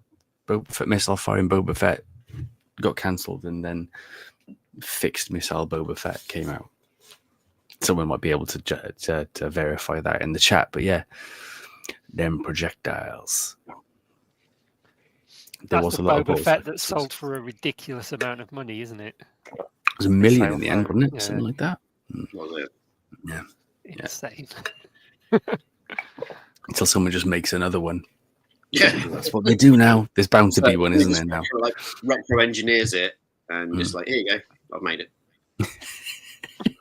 It's not Everyone difficult. can have one. I've seen Incredibles. I know exactly what happens. Oh, there's Everyone also can have that Reveal the Shield Hailstorm. Is it no? It was Dark of the Moon Hailstorm. It was the same mold that got released in Reveal the Shield, the little missile carrier movie bot from Transformers, and it had like 8 friction fire missiles in it, and it was cool. And the fact that it was friction fire meant the missiles just didn't come out by themselves by you accidentally pressing like the buttons. It came out in this. Yeah, there was a blue one that came out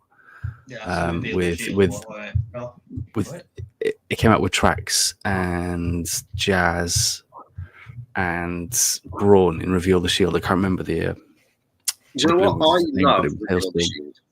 Reveal the Shield was wicked. Yeah, that was when we started really diving into like the G1 stuff. When it Reveal the Shield, they started bringing out some really good molds. Repaints and Retgar. I think Retgar that really nailed. Transformed well. Reveal the Shield. Yeah. Being able to have Junkions ride each other. It was cool, and it was kind of that. It was a good era of Transformers, wasn't it? Mm-hmm. Everything was still cheap as well. Yeah. I've got one more honourable mention for you. Let's go for another one. Savage He-Man with his spear. That counts. None of these fire. You can't keep choosing things that don't fire. That's a projectile. Hey, his hair looks like that Optimus Prime's axe. The Devastation Prime's axe. He must have caught some of his hair on the way past. Like, this is an awesome figure. Well, I showed off Skeletor, so I thought I'd squeeze He-Man in there. My honourable mention is a literal bit of fire. You can't get more fire than fire. Just fire. Just gonna watch this show.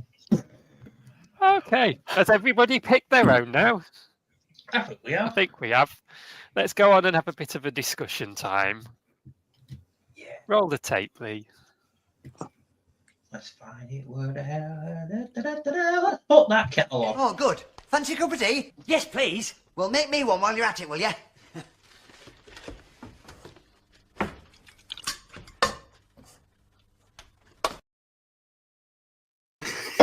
Awesome. So we're going to have a discussion about crowdfunding, and so basically, I've just got a load of tabs open of different, HasLab and Kickstarter projects that we can have a look at and talk over. But before then, we can just maybe have a little bit of thoughts on crowdfunding in general. Rudy, you've done a bit of crowdfunding, have you? Oh yeah, I've crowdfunded a couple of books, and I've crowdfunded RoboSkull Mark II. I've heavily invested in that. RoboSkull is an iconic 1980s toy that I never had. So any chance to get a reinterpretation, I was always going to back. I'd never really done any Kickstarters before until I'd done the books, and then that kind of gave me the confidence to back RoboSkull Mark II. It happened at the same time as the HasLab Sky Striker, and I think it might have been Star Saber, and it was just like, okay, I can only back one of these. Which one do I go? Do I go for my interest in Japanese continuity? Do I go for the legendary, F-15 GI Joe Sky Striker? The 3 and 3/4 O-ring spectacular. But no, I think because RoboSkull kind of it blended new and old together, and it was ready for a reboot. But yeah, I'm all for crowdfunding the right things, especially books, because if you can't get toys, buy books that have pictures of toys in it, so you can constantly look at all the toys you want. So Brad will know this book because he secured it at Roll Call for me. Yeah, I was going to say. I remember. This one, when it came to the crowdfunding, I just wasn't in a position to back it properly, so I only did a minute donation. But this one I fully backed. The beauty of that is that you get your name in the book, which it's not egotistical. It's just you. I think it's good to get recognition that you brought something to life, and seeing the other names in that book it's super exciting, where you see real big people like Diagnostic 80s, Christopher McLeod, who does the Full Force podcast. He's a big YouTuber. It's exciting to do crowdfunding stuff. There is so much to crowdfund, it is insane. And I think you need to kind of just look at crowdfunding and Kickstarters and see which one you want to invest in. Some don't make it to the end, others do. If you look at the likes of HasLab, Cookie Monster didn't happen, but Star Saber did, Desaurus did. All the Transformers ones always get done because they're very good at it. And from what I've seen, I've only ever seen Star Saber. I haven't seen Desaurus, but they're incredible. If you think about Unicron, we have in our toy collecting community, we have a Unicron, a behemoth of a toy that should never have even been made. It's the most insane Transformer I've ever seen. Those are my quick thoughts on crowdfunding. Awesome. You got anything to add to that, Brad? No, I've never gone into crowdfunding. There's never been anything that's come out where I've thought oh, yeah, I fancy that. In terms of I want to throw that much money down. I actually was quite close to a Mega Prime. Came close to that. But I love the fact it exists. It's great. I know the Star Wars community, there's a lot of back and forth with the Star Wars community. I keep an eye on those. Jabba's sail barge was quite a controversial one, and there was I can't remember the last one I looked at. Yeah, they seem to have a lot of problems with let's say the fans' version of quality control. They think everything needs to be made out of solid gold, but no, I think crowdfunding's wicked, and more power to it. There's a lot of video games that get crowdfunded as well nowadays, and retro consoles, emulation consoles and things like that. And I think there's a massive place for it in this whole collectors kind of marketing community. It's banging, but there hasn't been anything yet that I've kind of thrown down on. Mm-hmm. Lee, what are you thinking? Yeah, I'm sort of in the same boat as Brad. There's nothing really piqued me interest enough. I was close with that Omega Prime, but the timing for that was just bad for me to put in. But I think crowdfunding can be great because you get the opportunity to get things that otherwise wouldn't be presented. And I think that's great. Absolutely. For me, I haven't got anything crowdfunded yet, but I have found one that really piqued my interest that we'll talk about later. I've got it on one of my tabs called Brutal Realm, and I've ordered one of their figures. So yeah, we'll get into that. But for me, it is great because it's an opportunity for things that otherwise wouldn't have been made to get made, and especially for like smaller companies or people just starting up rather than the massive toy companies. They would have never really had an in without something like Kickstarter existing and the community being able to get in behind them and make these things a reality. You know, they've got these incredible creative ideas, and now there's a real opportunity that they can turn that into something real. So it is definitely a very cool thing. So if you want to share my screen, we'll have a little bit of a chat about some HasLab. Can we just pop Stuart's comment up here? So Stuart said the only hesitation in Kickstarters are that no actual guarantees you will get the product, which I understand is the case, that you can potentially back something, your money gets taken once it meets its goal, and then there is a possibility that down the line it may fall through and you wouldn't be able to get your money back.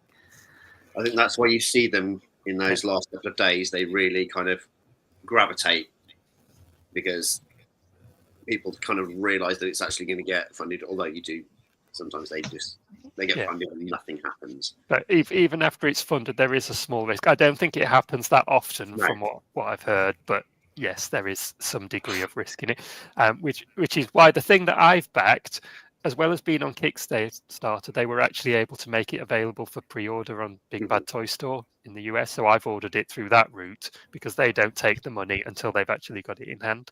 Anything affiliated with Big Bad Toy Store is kind of going to be legitimate because they do not want to tarnish the reputation that they have. Yeah, especially like globally, Big Bad Toy Store is, it's quite a well-renowned, and I think I've used it quite a few times. It is a good reputable company. It is, and they seem to be very supportive of the independent toy makers. They are really supportive. Yeah. HasLab, though, what I think HasLab's really good. Don't get me wrong. They need to not kind of do them at the same time. Don't have a Marvel Legends one at the same time as a Transformers one. Do not have a G.I. Joe one running concurrently with like a Transformers one. I think was their mistake a few years ago. Obviously, something like Sky Striker and the Dragonfly, they get backed, but there is people like myself that collect multiple toy lines. I probably could have, if I'd kind of negotiated my finance and stuff, backed two of them, or I could have backed both of them if they were at different times. I think having a Transformers and a G.I. Joe one currently like going against each other is what it felt like. Isn't the Rattler up at the moment? The Rattler's up at the moment. Oh, it looks amazing, the Rattler. It was always one of my favourite like G.I. Joe vehicles. There's so many Transformers and G.I. Joe fans that love both properties that they alienate either side. Yeah. Well, not alienate, but they cannot. They would have more if they broke them up. The timing's a little bit better. All right, let's have a look at this HasLab then. Bro, that's the thing to do. You tell them, Rudy. None of us have got enough money anymore. So I need to do another Kickstarter, I don't think. I'll read this out. HasLab is the ultimate crowdfund destination for fans and collectors, where dream products become premium reality and the essence of fandom. I feel like someone at the marketing team at Hasbro has been watching Zoolander before they wrote that. It's premium reality, not just reality. Premium reality. You wake up, premium reality. So here we go. Ghostbusters Plasma Series Ectomobile. Ends in 15 days, 9 hours, 1 minute and 50 seconds. It's like a really crap auction, isn't it? So there we go. Do we like a bit of Ghostbusters? We That do. does look nice. It does look Yeah. nice. Yeah. Beastie. It's lovely. So there we go. It's targeting 12,000 backers, and it's got 9,247 at the moment. It's got 2 weeks to go as well. Yes, and can be yours for only £324.99. There Oh, is yeah. a deluxe edition with some extra bits in there. So if we go in here, we should be able to find that. Yeah, you don't actually get all 4 Ghostbusters with it, don't you? Oh, this back the project thing is just going to be in the way the whole time. That's really annoying. HTML. Dave, if you back it, it'll get rid of it. That problem, you know what I mean? Yeah. Here comes Rick Moranis.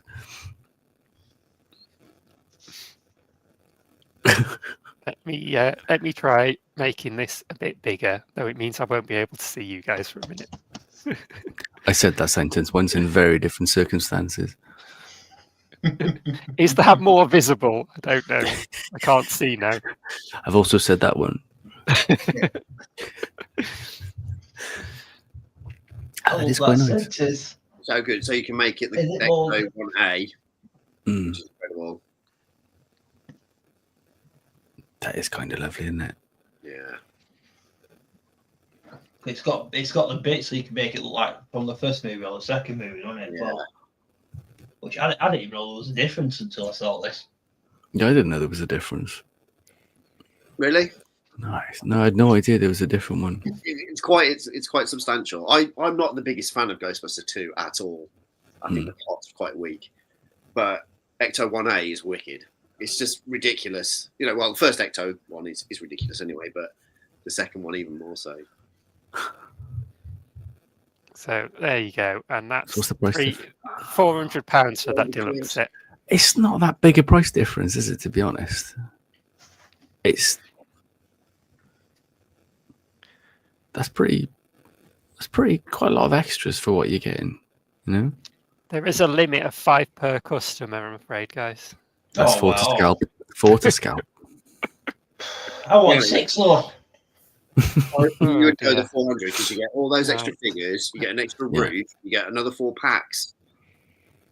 It's quite a considerable amount for an extra 75. Yeah. Yeah, I think if you were going to just get the one, it's probably worth getting that deluxe one with all the extra bits. Mm, yeah, definitely. For an extra 75 quid. You'd All always think, if you'd always wish, wouldn't you? You'd be like, I should have spent that 75 quid. Yeah. Yeah, for sure. There's knowing when to stop, obviously, but yeah. Mm. It's what I did with RoboSkull. I had to say, right, here is my limit. Because I would have got one of everything if I could. But no, it's knowing where to stop. Mm. Okay, and we'll have a quick look at some things that are currently in production. Look at it. No. So that's the G.I. Joe one, isn't it? Is that 6-inch scale? This one, Yeah. yeah. Let's Blimey. discover it. Love the discover. Bossy verbs. Discover. Let's Campaign is discover ended. this Oh, premium. 3 out of This is 3 a really tiers annoying unlocked. website. Doesn't want it. Our website is streamproof. 1,000 and it got like 28k backers. It's just Oh, Joe look at it. Classified's massive now.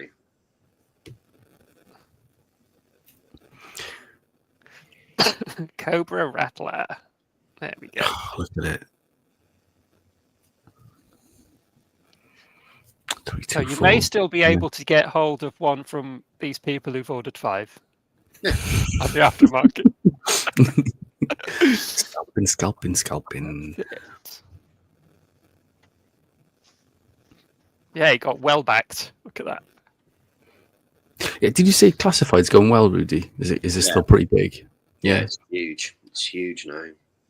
This Black Series just seems to be, I don't know, they keep chucking stuff at it. Black Series, I don't know if they're making the right characters now. they're just making too many. I felt I ducked out of it about a year and a half ago because I just felt like there was too many. I had too many. They're not making core characters. There's so many characters that they could make, and then not. They've started doing like there's a couple of New Hope ones coming out now that are nice and they look good, but I feel like the price point now is too high, and there's just too many of them. They've saturated the market. There's a whole wealth in Star Wars in Legends or the expanded universe, or whatever you want to call it, that they haven't gone anywhere near. Dash Render. Indeed, anything Shadows of the Empire, if they were to do, I would probably buy. Dash Render, Kyle Katarn, that's me done my collecting. The Force Unleashed, like they did. They did Star Killer, but that was the only thing. And there's plenty of other characters they could have used as well to back up there. Again, in the expanded universe, there's a couple of other bounty hunters, and they could have done a few more stuff with Rebels. Oh, talking of Rebels. Yeah, talking of Rebels. Oh God! Look at it; it's beautiful. It's so good. Again, like if I'd got the money, I would have backed this. That's the thing with the HasLabs. They're definitely those premium items. Yeah, they're the items you wouldn't otherwise get because they're a high price point, and Hasbro wouldn't want to put them out on mass retail. It's, I tend to buy 6-inch, 7-inch figures. But when I see something 3 3/4, I'm just like, I forget how much I love that scale. And I don't have enough of it in my collection. But maybe that's a good thing because like I cherish the 3 3/4 stuff that I. It's more fun to play with. I find. I always gravitate to 6-inch.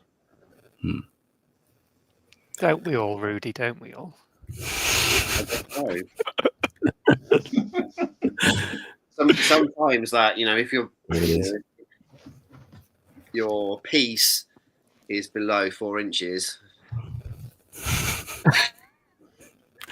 It won't fit in your Rattler. Yeah. You won't want to put it on display.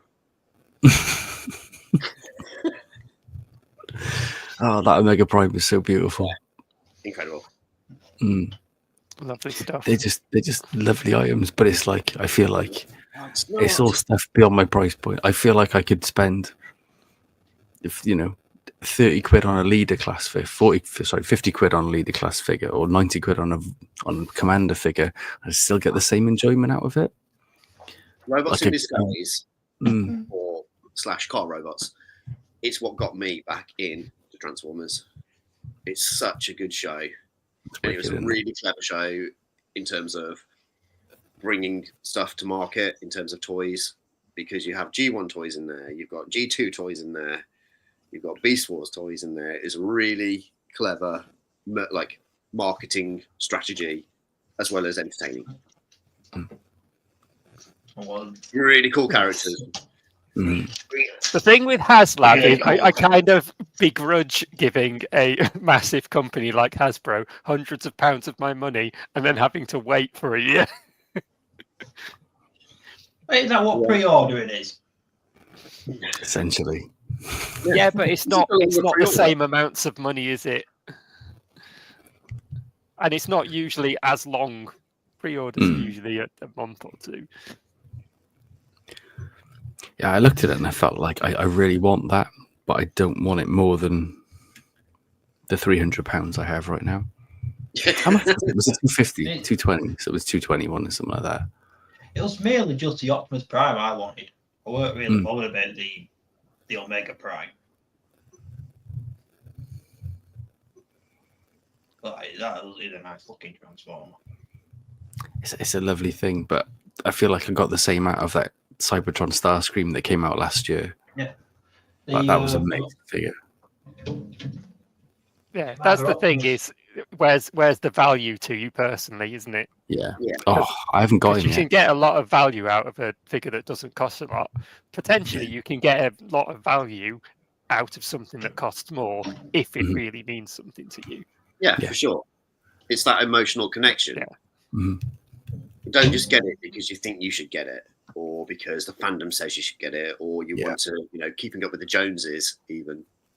Because ultimately, you're just not going to enjoy it. Yeah. No one's coming to check what you got, are they? Yeah.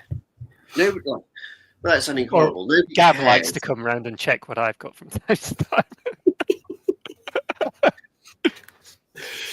And then he has a look at my collection. Hey! I love it.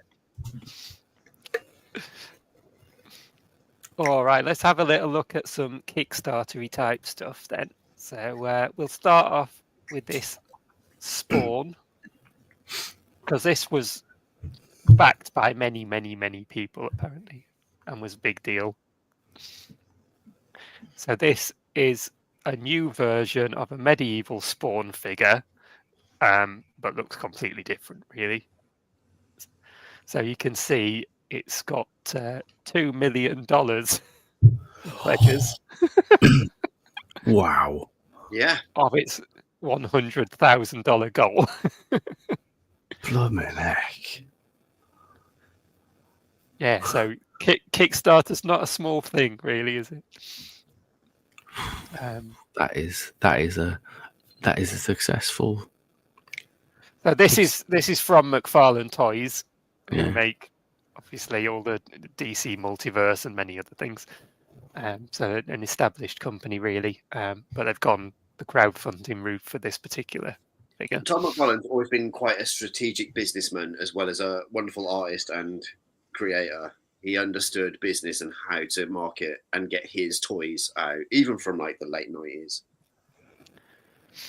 So yeah, they've done this one that's all silver, as well as the coloured versions. If that's your kind of thing. Oh, look at the pewter. That is pewtered.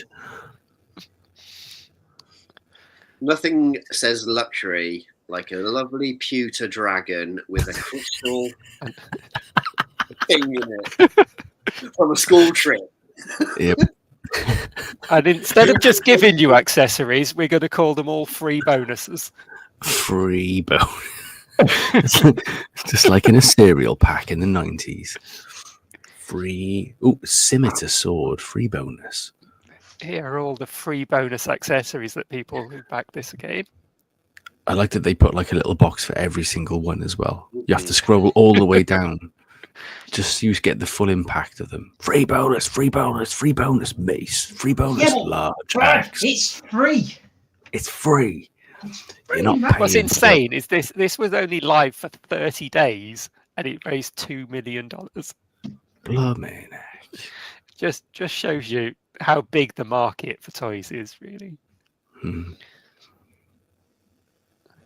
Wow. We often might think that it's just us few nerds sitting around talking about toys, but there's obviously a lot of people out there. Like this Spawn. Yeah, so there we go. That's the comparison between the 1995 original and then this remastered version. It's like a really, really difficult game of spot the difference.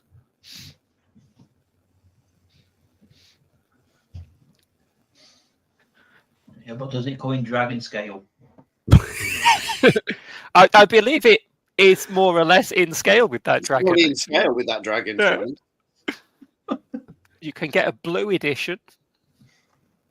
Yeah, that's really cool as well. Yeah. Somebody Like somewhere's it got comes all packed with a little comic or something as well. Yeah, yeah. That's inspired by the comic cover, Yeah. isn't it? The variant cover of the comic. You know, the Spawn movie is terrible, but there was a TV show, there was an animated like TV show that came maybe a year afterwards. That's really, really good. But they used a lot of the same voices as the actors that were in it. I remember seeing the Spawn movie in the cinema when I must have been about 10. Didn't have a biscuit what was going on, but I really enjoyed it. The CGI is awful. It's too bad.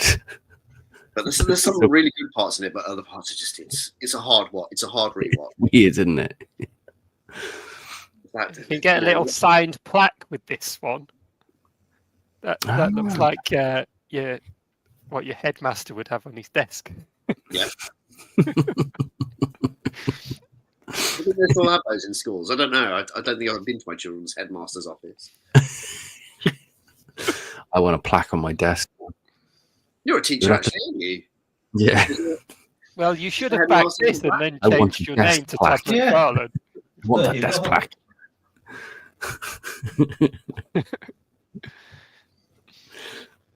Oh, there's just loads and loads of pictures of the same thing, basically. Yeah. So we'll move on. It's quite a from that. scroll, isn't it? That. Yeah. It's like going down. Keep going down. There's more. So this Look is at all these Brutal free Realm. bonuses you get. Now let's see if we can play this video of Brutal Realm. See if this comes through. I don't know if it'll give you the sound. Brutal Realm from Realm Toys. A realm of magic, alchemy, and savagery. Warriors from across the mystical land of Terran must create alliances to fight a greater threat. A warlord general who controls a deadly army of assassins, born from the very shadows. General Grimskull and his Shadar army seek to envelop the world in darkness, and only our heroes can stop them. Ogun, the god of iron, bends iron to his command to create the most fantastical weapons. His shield, with a mind of its own, is even more powerful than any weapon that he has ever forged. Ronan, the destined barbarian king. He is everything the lesser men of his realm aspire to be, yet he must become more, much more, if he is to fulfill his destiny. Croman, the beguiled barbarian. 3 wicked witches thought they could enslave the demon of death in his body. They lost their heads that day, and now that he is free, so many more will too. Though these heroes, and even reluctant heroes, seem invincible, they must face an evil that is unstoppable in its conquest across the realm. The cold, calculating, and cunning General Grimskull and his shadow army, the Shadar. However, our heroes yearn more than anything else to face the unstoppable forces of evil. By backing this exciting, barbaric new toy line from Realm Toys, there is so much more from the brutal realm that we are going to bring you. Let's get brutal.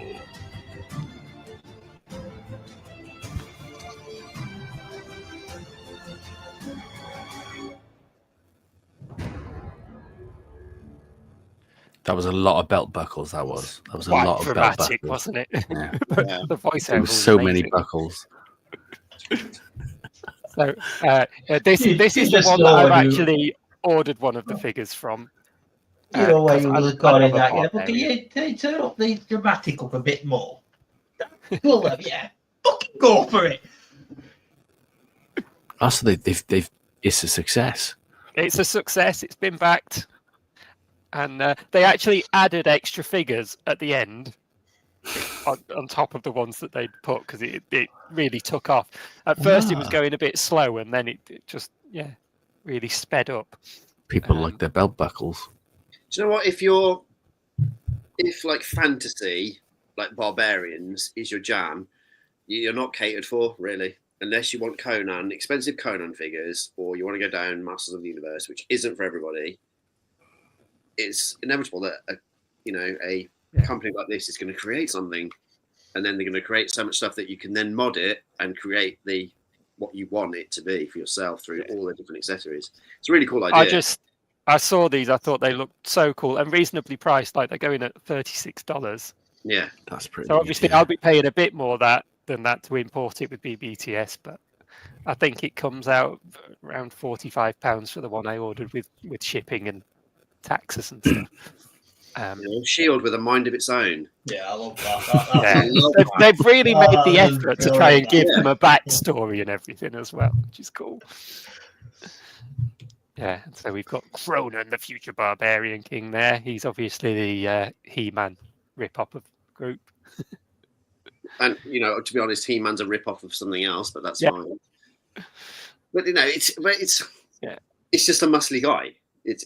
There are a dime a dozen in like the late 70s, early 80s. It's like Transformers. There's like hundreds of transforming like robot toys. It's wicked. It's really good. It's really exciting.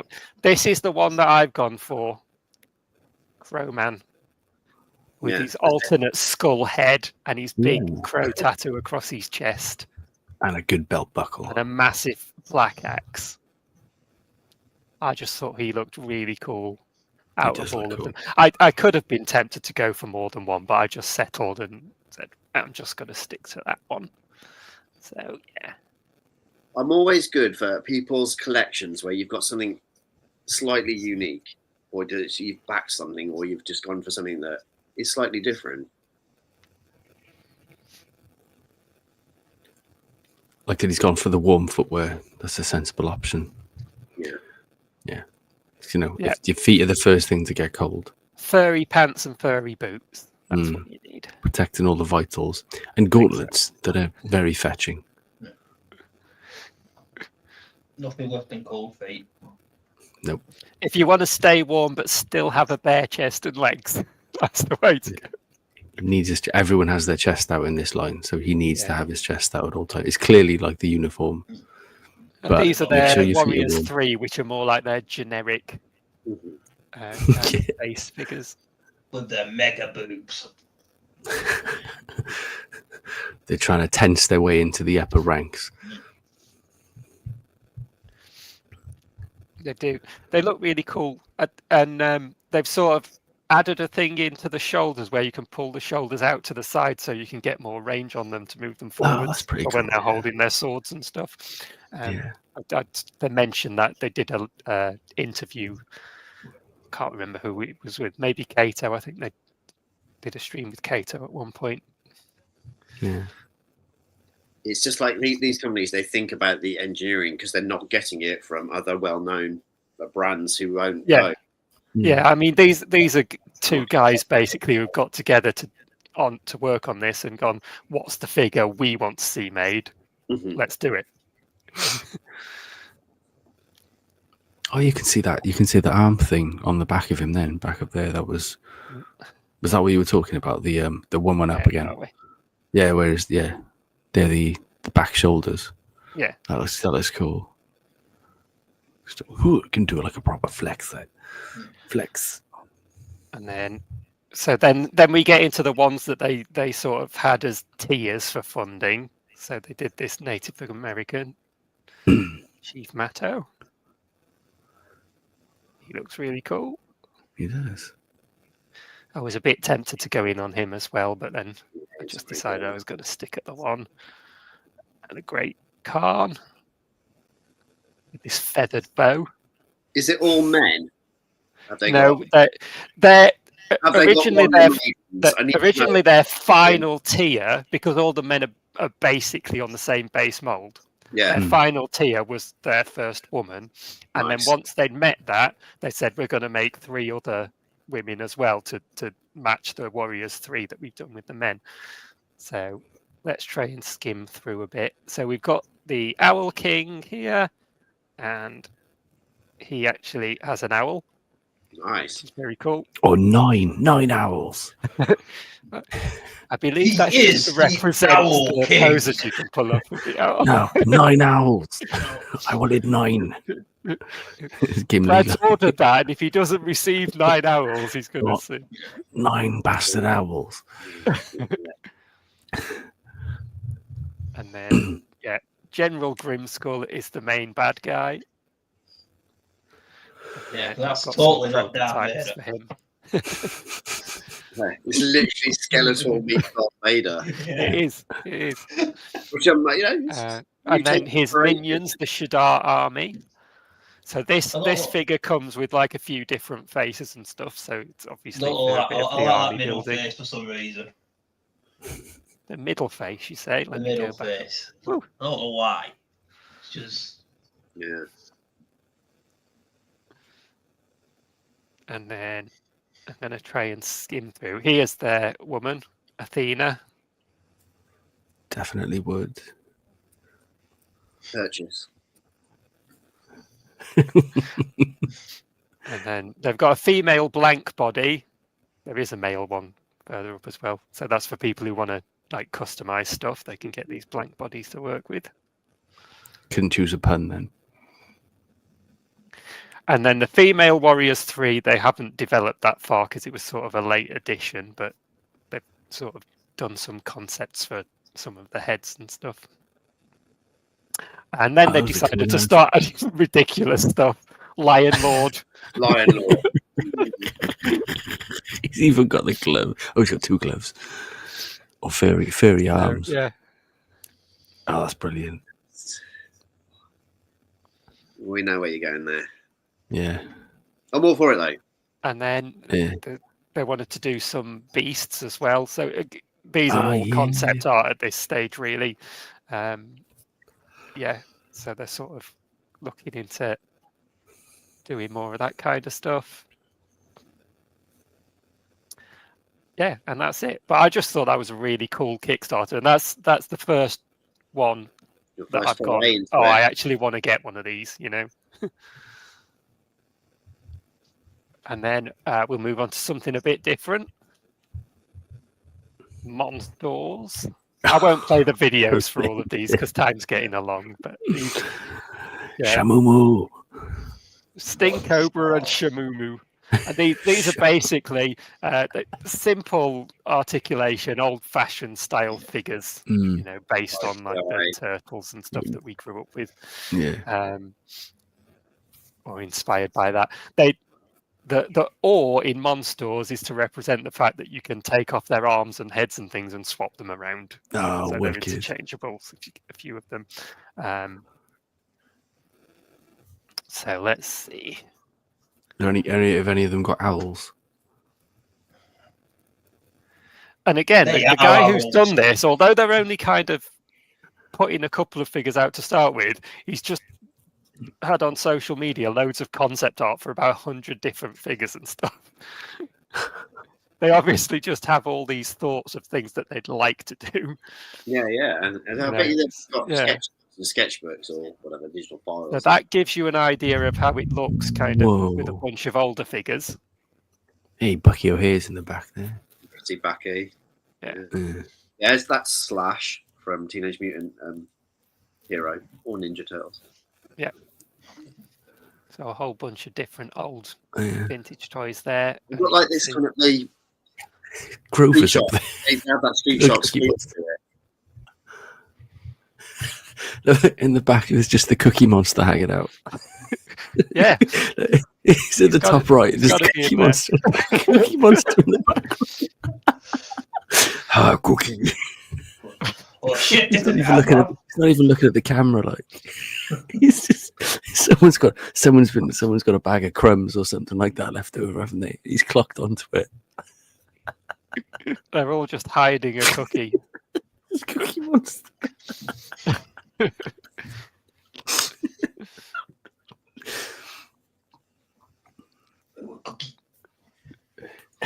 Sorry, Andy, there is a lack of owls in this one.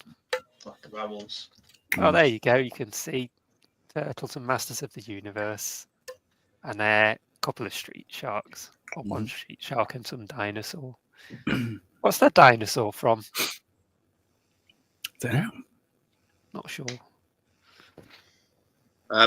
Is that not dinosaurs? It might be. Google image it. Unless, what is it like? Thunder lizards? Could be thunder lizards. It's the one that I know.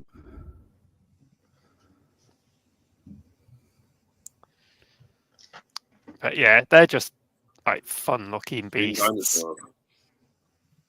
It's sort of like you've got your shark cow and your scorpion snake.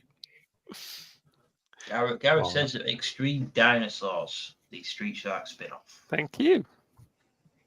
It's always nice to have a toy seller in the chat, isn't it? They don't call Cosmic Toy Man for nothing. I feel like that's the cartoon where they all wear like ripped jeans but then have like extra like robot body parts as well. All right. And here's something that I don't think you would have ever seen unless Kickstarter was a thing. Laurel and Hardy action figures. Oh, this was all over my like social media when it dropped. Yeah. Incredible. Absolutely There's insane. No way this would ever get made and like people wouldn't stock it. I don't think they're as popular as they once were, but look how incredible they are. Yeah. No missiles, not interested.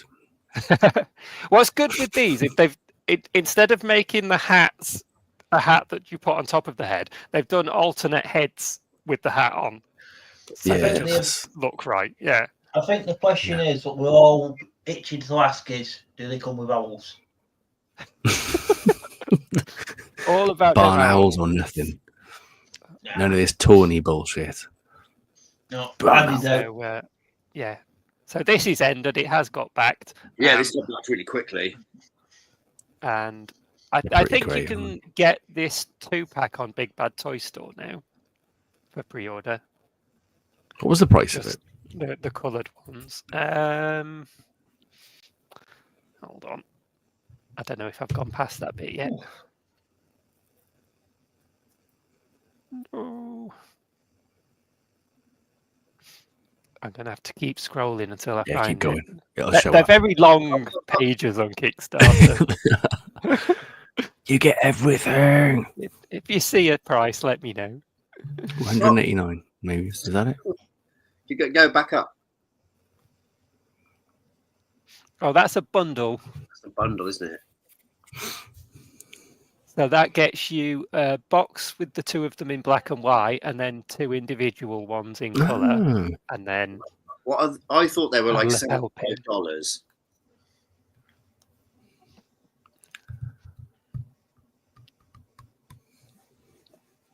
yeah. Oh, there we go. So that Nice. pack, all right. black and white pack, is $75 for the 2 of them. That's not the end of the world, is it? There you go. I bet you NECA are kicking themselves for not getting the license. Because this is exactly what you'd expect from like NECA doing like a movie or a TV show based thing. It is pretty obscure, isn't it? But they look amazing.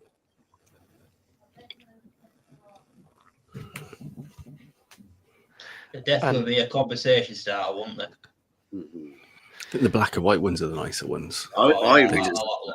Yeah. but that's the only way you really watched Laurel and Hardy. Yeah. The black and white movies, and then the cartoon. Like some of the Doctor Who figures they did the first and the second Doctor in black and white figures, and they look good. Yeah. Very similar to that. Like I say, it's just what you expect of it, isn't it? They go nice with your black primes as well. Oh yeah. They would. Laurel and Hardy and Nemesis Prime. That's all you need for a collection. Does it come in black? Yes, it does.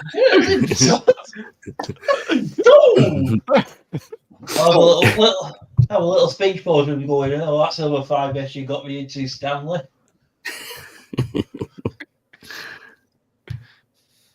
Oh, you should get these, Lee. You could do some amazing photos with them. Oh dear. Right, let's move on to something else. I've got a few more. Monster Masters. This has just gone up recently.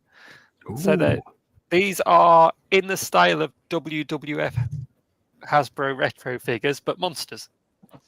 They're going for with this. Do you want to have a look at a video and see what they're about? Yeah. Throw this one in there. Hope it's got the same guy on as before. Rush Toys. We are a small, independent toy company located in New York City. Our newest line, Monster Masters. These figures are in the style of the old WWF Hasbro figures, but monsters. Frankenstein, Nosferatu, Cthulhu, and the Rush creature. With your support, finish up our molds you can see below in our story and start production on Cthulhu and the creature. Tons of incentives like trading cards and posters, even free figures. So I hope that you join us in releasing the monsters. Well, it's good, that one. There we go. 28% of its goal. Yeah. Oh, it's So got 50 days to go. yeah, this is literally something that's just launched in the last couple of days. I think Yeah. I only saw this recently. So it's not a big goal, is it? Really, £8,000. No. It's really cool stuff. Fairly small scale, but yeah. And again, they're those old-fashioned, basic articulation type figures, but they've got a nice look to them. I remember when like the retro wrestling figures first came out, like Shooty was all over them, Dave Shotton. I remember how gutted he was when they stopped. And now obviously it's just exploded, hasn't it? There's so many custom companies making third-party stuff. I don't think Hasbro do it at all anymore. Companies are so savvy that they know what collectors want, and they want characters that they've never had before. Yeah. Just not the right interpretation of it. Mm. It's never been done like correctly, or kind of just Take the top of Frankenstein's head off and see his brains. That's fun. The nostalgia is always going to be a big thing. Like it's like this, 5POA kind of articulation. That's stocky WWE, WWF, WCW action figures. The Rush creature. You can't call it that. You can't call it the creature from the Black Lagoon, can you? No, we just gone with the Rush creature. Yeah. I don't think anybody can call the creature from the Black Lagoon.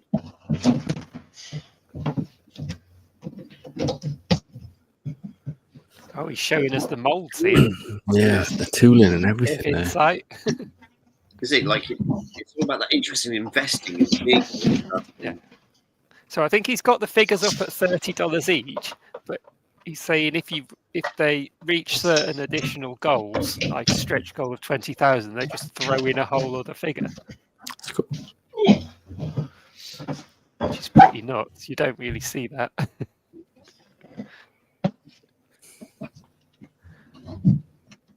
So we're gonna. Nice. If he makes it, we'd get a werewolf and a Van Helsing thrown in. Gonna be free stuff. Yeah. Free stuff.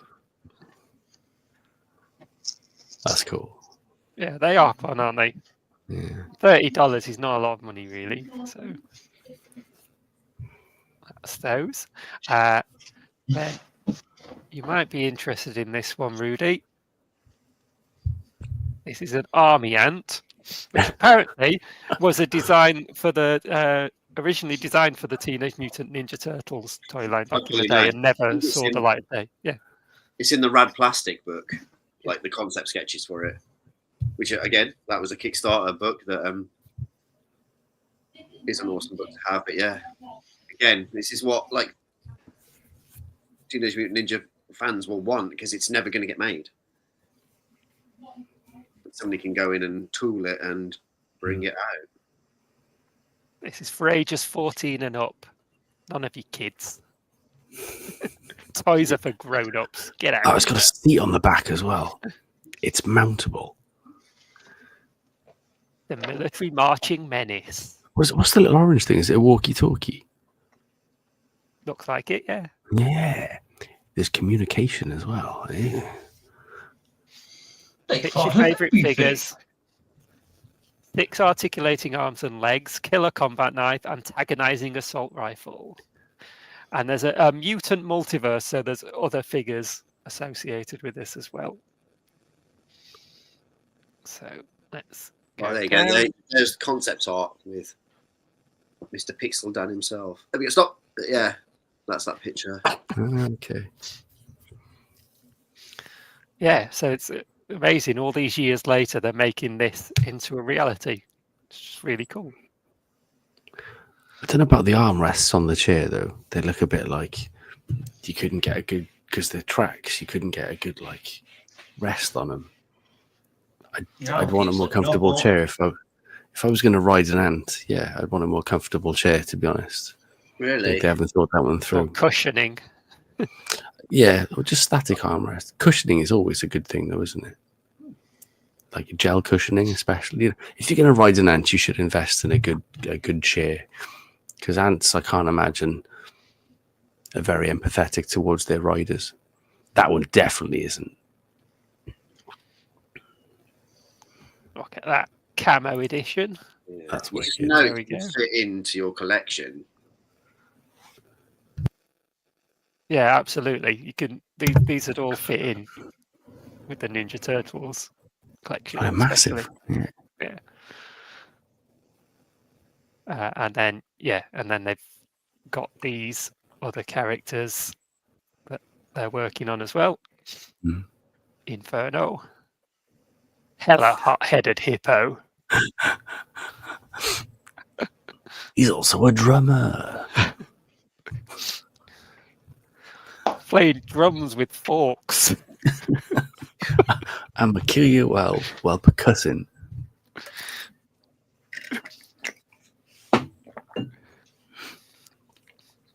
I do love mad figures though. Mm. Grizz. Oh, you better watch his nips with those shurikens. Yeah, be careful. Doesn't look like safe shuriken storage to me. He's probably keeping his fur short. It's a grooming tactic. This one looks cool. Look at that. Sledgehog. I feel like you've got Shield. to do the voice. Sledgehog. Shield has a mind of its own.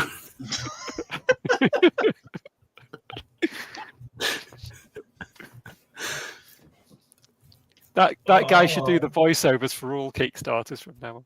He should, didn't he? A lot of. Oh, axolotl guy. That's awesome.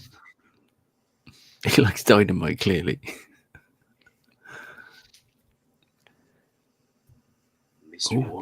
Mystery unlocked. Mystery figures. All sorts going on with this. Are these all guys that worked on TMNT then? Yeah. Yeah. They are. There's a lot of guys involved that were originally designers for TMNT. Wicked. Yeah. Really cool. And then we'll have a quick look at this one. It's like if you're going to do it, get the best people around you to help bring it to life. If you've got that concept, you just go and say, yes, we're going to do this, but we need X, X, and X to come work for us. All right. And then one for the Americans. American Ninja X, which I believe is a comic book. And they're also making their figures of their characters as well now. So that's cool. These are in that G.I. Joe style, really.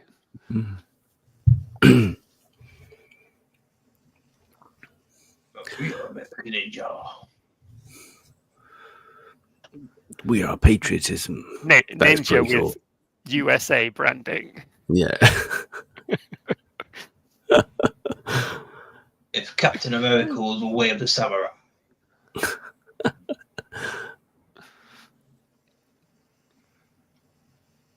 The helmet's a bit like VR Troopers. US Assassin as well. Nice.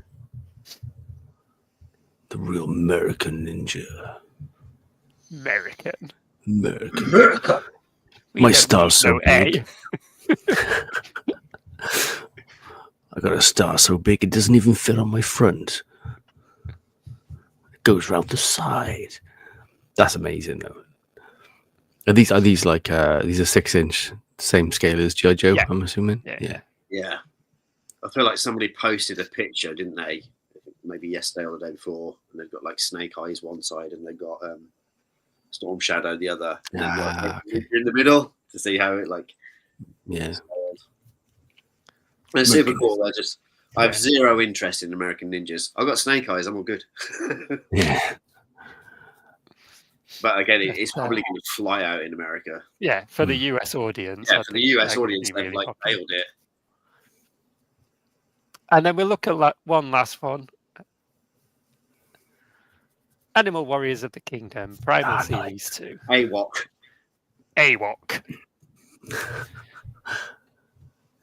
AWOC, they're sort of similar to the stuff we looked at the front, the Four Horsemen stuff, Mythic Legions, in a way. They seem to be at that kind of level now of popularity. Yeah. Yeah. They're like those, but like a step closer to Animals of Farthing Wood. Yeah, these ones are definitely. Animals of Farthing Wood on steroids. They do look very Hedgehogs cool. would never have been run over in those, if this was the case. So yeah, 6-inch scale again. that elephant one, General Mamba, I think we saw some pictures of him in the news on our last show. He looks big. He looks massive. Yeah. These are. I haven't had I've only just watched people reviewing these and getting into them. I've never seen them over here. None of my friends have them. No, but it's another one that I'm tempted to give one of these a go.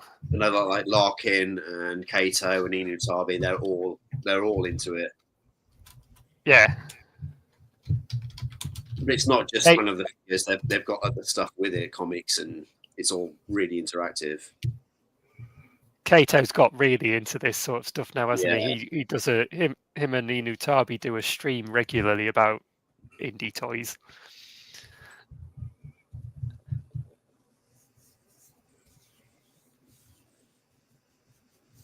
But these look really cool. I love anything that's kind of anthropomorphic. Mm. And these look really well done. He looks amazing. Look at him. King Hannibal. Sword and mace. No owls. They need to do an owl, okay? They'll get there. This is only series 2. We'll have an owl in series 3. He's got his face on his shield as well. Does it have a man with soul? No. The Awok are kind of, they're really finding their feet now, and it's good to see that it's taken off. And yeah, I've seen some of their older stuff, and I have to say this is definitely a step up for me. I think this looks really cool now. I can't tell if that says Grimes or Crimes because of the way it's stylized. Grimes, okay.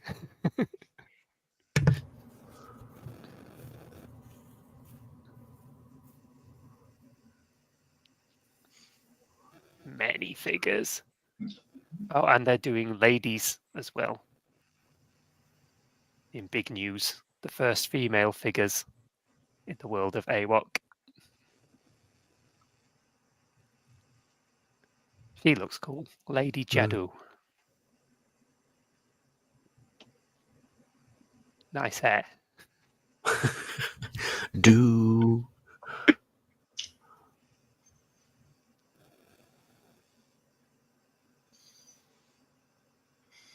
Yeah, pretty cool. I think this is my favourite one. yeah, I like Locked. I was a big fan of Animals of Farthing Wood, so yeah. it has got that vibe to it. Post-apocalyptic. More than Farthing Wood. Farthing Wood, the If revenge. Sellafield gone worse in the 80s, this Sellafield. Animals of Farthing Wood, like this is what we'd have. Yeah, the Sellafield disaster of whenever it was, 87 or something like that. Yeah. What did the fox say? That's where we find our inspiration for toys. Sellafield. UK nuclear warfare and sensitive UK animation comes together. Right. Next week you'll see a Kickstarter for my take on Animal Warriors of the Kingdom. It's pretty close to an owl. Yeah, there'll be owls. There'll be barn owls. Barn owls. None of this 20 bullshit. Barn owls. Just a whole line of owls. Yeah. 9 of them. There'll be At a once. kestrel, and it'll be called Kez, but it'll be a Z. There we go. I think we got our Kickstarter, lads. Let's go make a bunch of owl Owls. figures. Nuclear owls. Yeah. Anamorphic owls. Nuclear animals of, I mean, I want to put farthing in there so people knew I was like doing it. Of the farthing world. Nuclear animals of the farthing world. We've got a fox, we've got a badger with one eye. With a cybernetic Badger with That's what Annals of Farthingwood was missing. Elephants. Yes. That Mamba does look amazing. It's huge, man. Huge, Yeah. isn't it, that one? If like props and replicas or something get him in for order, I might be tempted. He looks Possibly the incredible. best belt buckle we've seen today. Possibly. There's been a And lot of we've belt seen buckles. some good today. ones. There's been a We've lot, seen yeah. many belt buckles. Some of them have even got people's faces on them. That's how good they've been. Awesome stuff.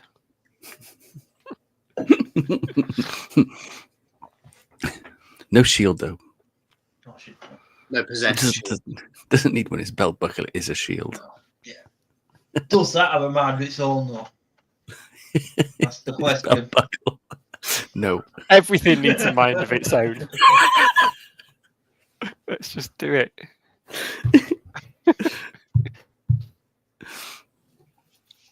All right.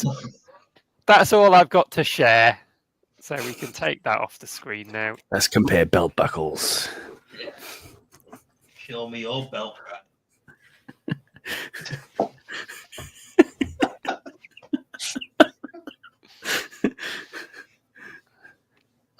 All right. Does anybody have any final thoughts they want to contribute before we wrap things up?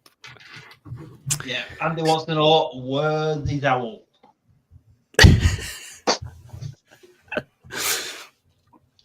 It's nearly It is Christmas. In the mail. Yeah, there you go. Right on your left. Christmas ain't far off. Let's distribute the owls. Some kind of owl distribution system that doesn't involve them flying, because that adds miles to your owls. And as soon as you take your owl off of the forecourt, then it loses value. So you need to put them on transporter lorries. Just loads of owls on transporter lorries. Just like with their heads doing this on the motorway. Just loads of owls with their heads going back and forth like that. What's that, Root? So that is the Kickstarter that I backed. So this is the 3 3/4 figure of a Skeletron and Roboskull. That is Roboskull. That is what we kind of contributed to. I think I remember you showing me that before. Possibly. This is the only thing that has been able to be shipped over at the moment. Everything else either been stuck in the Suez Canal, but apparently a big shipping container has gone into the port of New Jersey. So I reckon in a couple of weeks, Roboskull Mark II will be in our hands. I hope that shipping container ain't full of those dragons, because nothing else is fitting in there if it's got those dragons in it. I did the dumb thing of not pre-ordering 2. I should have ordered 2 and opened 1 and kept 1 sealed. I don't want to open this. The good thing about the dragons, Brad, is they can just fly themselves to you. It oozes the 1980s. Rude, is it like? Destroy How it. do you feel about like opening, like funded, crowdfunded toys? I'm a squirreler though, so like I'll buy something and then 6 months later I'll open it, or I won't open it because I cannot destroy the packaging, or if I order it and it comes in slightly damaged, I'll know I'll be opening it. Some things are made to be opened.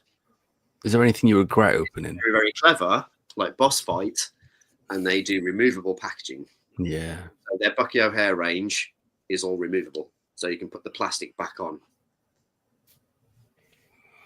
Yeah, Is there anything you've regretted? Bruiser, that's a good figure.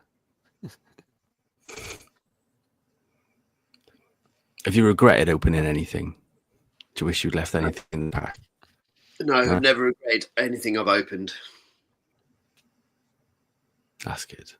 Yeah. I've opened stuff on, like some stuff on screen. I've opened stuff just to myself. That's what I like to do. I like to wait until my kind of family have gone to bed, and then I can just literally just be me and the toy. And then it's really just me and the toy enjoying it and just being really like intimate. I know that sounds a bit odd, but you know, I save up a long time. Run a bath, light the candles. Yeah. I know, I've got saxophone music playing in the background. Yeah, and then it's just me and the toy. I'm a serious toy collector. You know, this is what I do. I get deep into it. This isn't Harry Potter. That's right. There's only one Don't owl, want not kids 9. running around when you're opening your toys. That's fair Yeah. enough. Yeah. For some people, it's just about getting the toy open and playing with it, transforming it once, putting it on the shelf. No, I like to kind of get deep into it. And it's all about an emotional connection a lot of the time with my toys. Sometimes it's a random, like, oh, cool, that toy looks awesome, I'll buy it. But a lot of the time, it's about the emotional connection. Yeah. That's why I spend months saving up to buy like one toy. It's I don't have the mentality to buy stuff every month. It's like that's what I bought But you- today. I could have rushed home and got it out and messed with it, but I wanted to do it at a time where I had a bit of time to enjoy it, like you said. It's fine if the fewer you buy, the more you enjoy the ones you have. Like when you kind of go too far and you get too many at once, then you kind of lose the enjoyment of it. Or when you complete a line, like you lose the enjoyment of the hand. Only you can know how you collect. Mm. And once you know how to collect and how you want to collect, it's a lot easier. Like, collect how you want it. I'm never going to say how to collect to anybody. There's only a couple of rules. It's like, don't, pay scalpers. That's like the one. But just collect how people want to collect. But certain ways are not for me. Like, I have friends that collect and they will do it one way. And I'm just not, I won't do it that way. It doesn't do anything for me. And then I've got other ways that sometimes I wish I could get like toys every month. I do think it's nice sometimes when you've gone a little while and you haven't bought anything. It gives you a bit of time to go back and look at the stuff that you've already got. For sure. Yeah. That's sometimes why I like squirrel them away and I'll put them in different cupboards. I'm like, oh, I forgot I had this. Let's get it out and open it, or let's try and put it on camera, or let's try and put it on the shelf. And then if you haven't been able to buy stuff for a couple of months, it's nice to have something to reopen or open again, or just open. Yeah. Awesome stuff. Right. Do we feel like we've reached an end there? It's getting quite late. Look at that. We've been on for ages. Well, crumbs, yes. I'm not surprised. I was expecting with 2 guests on the show that it would go for a while. I can talk about toys and like a nostalgia for hours on end, mate. Oh yeah, it's been really awesome having you guys on. Thanks, so man. much. It's been a fun one. Both of you. Yeah, Yeah, I could do absolutely 12 hours too. Trust me. Oh right. Well, hopefully we can have you on again some other time in the future as well. Gives us a shout. Awesome. Definitely. All right. Always a pleasure. Do you want to close us out, Lee? Yeah, I could. Let me find the thing about pickety bing. Yeah, so our next episode is on the 1st of December. Getting close to Christmas now, lads. We all wrote your lists. I haven't wrote a list. We haven't wrote a list. I have actually got a couple of things that have been put away for me for Christmas, and I know what they are. But That's nice. I won't reveal them until I actually get.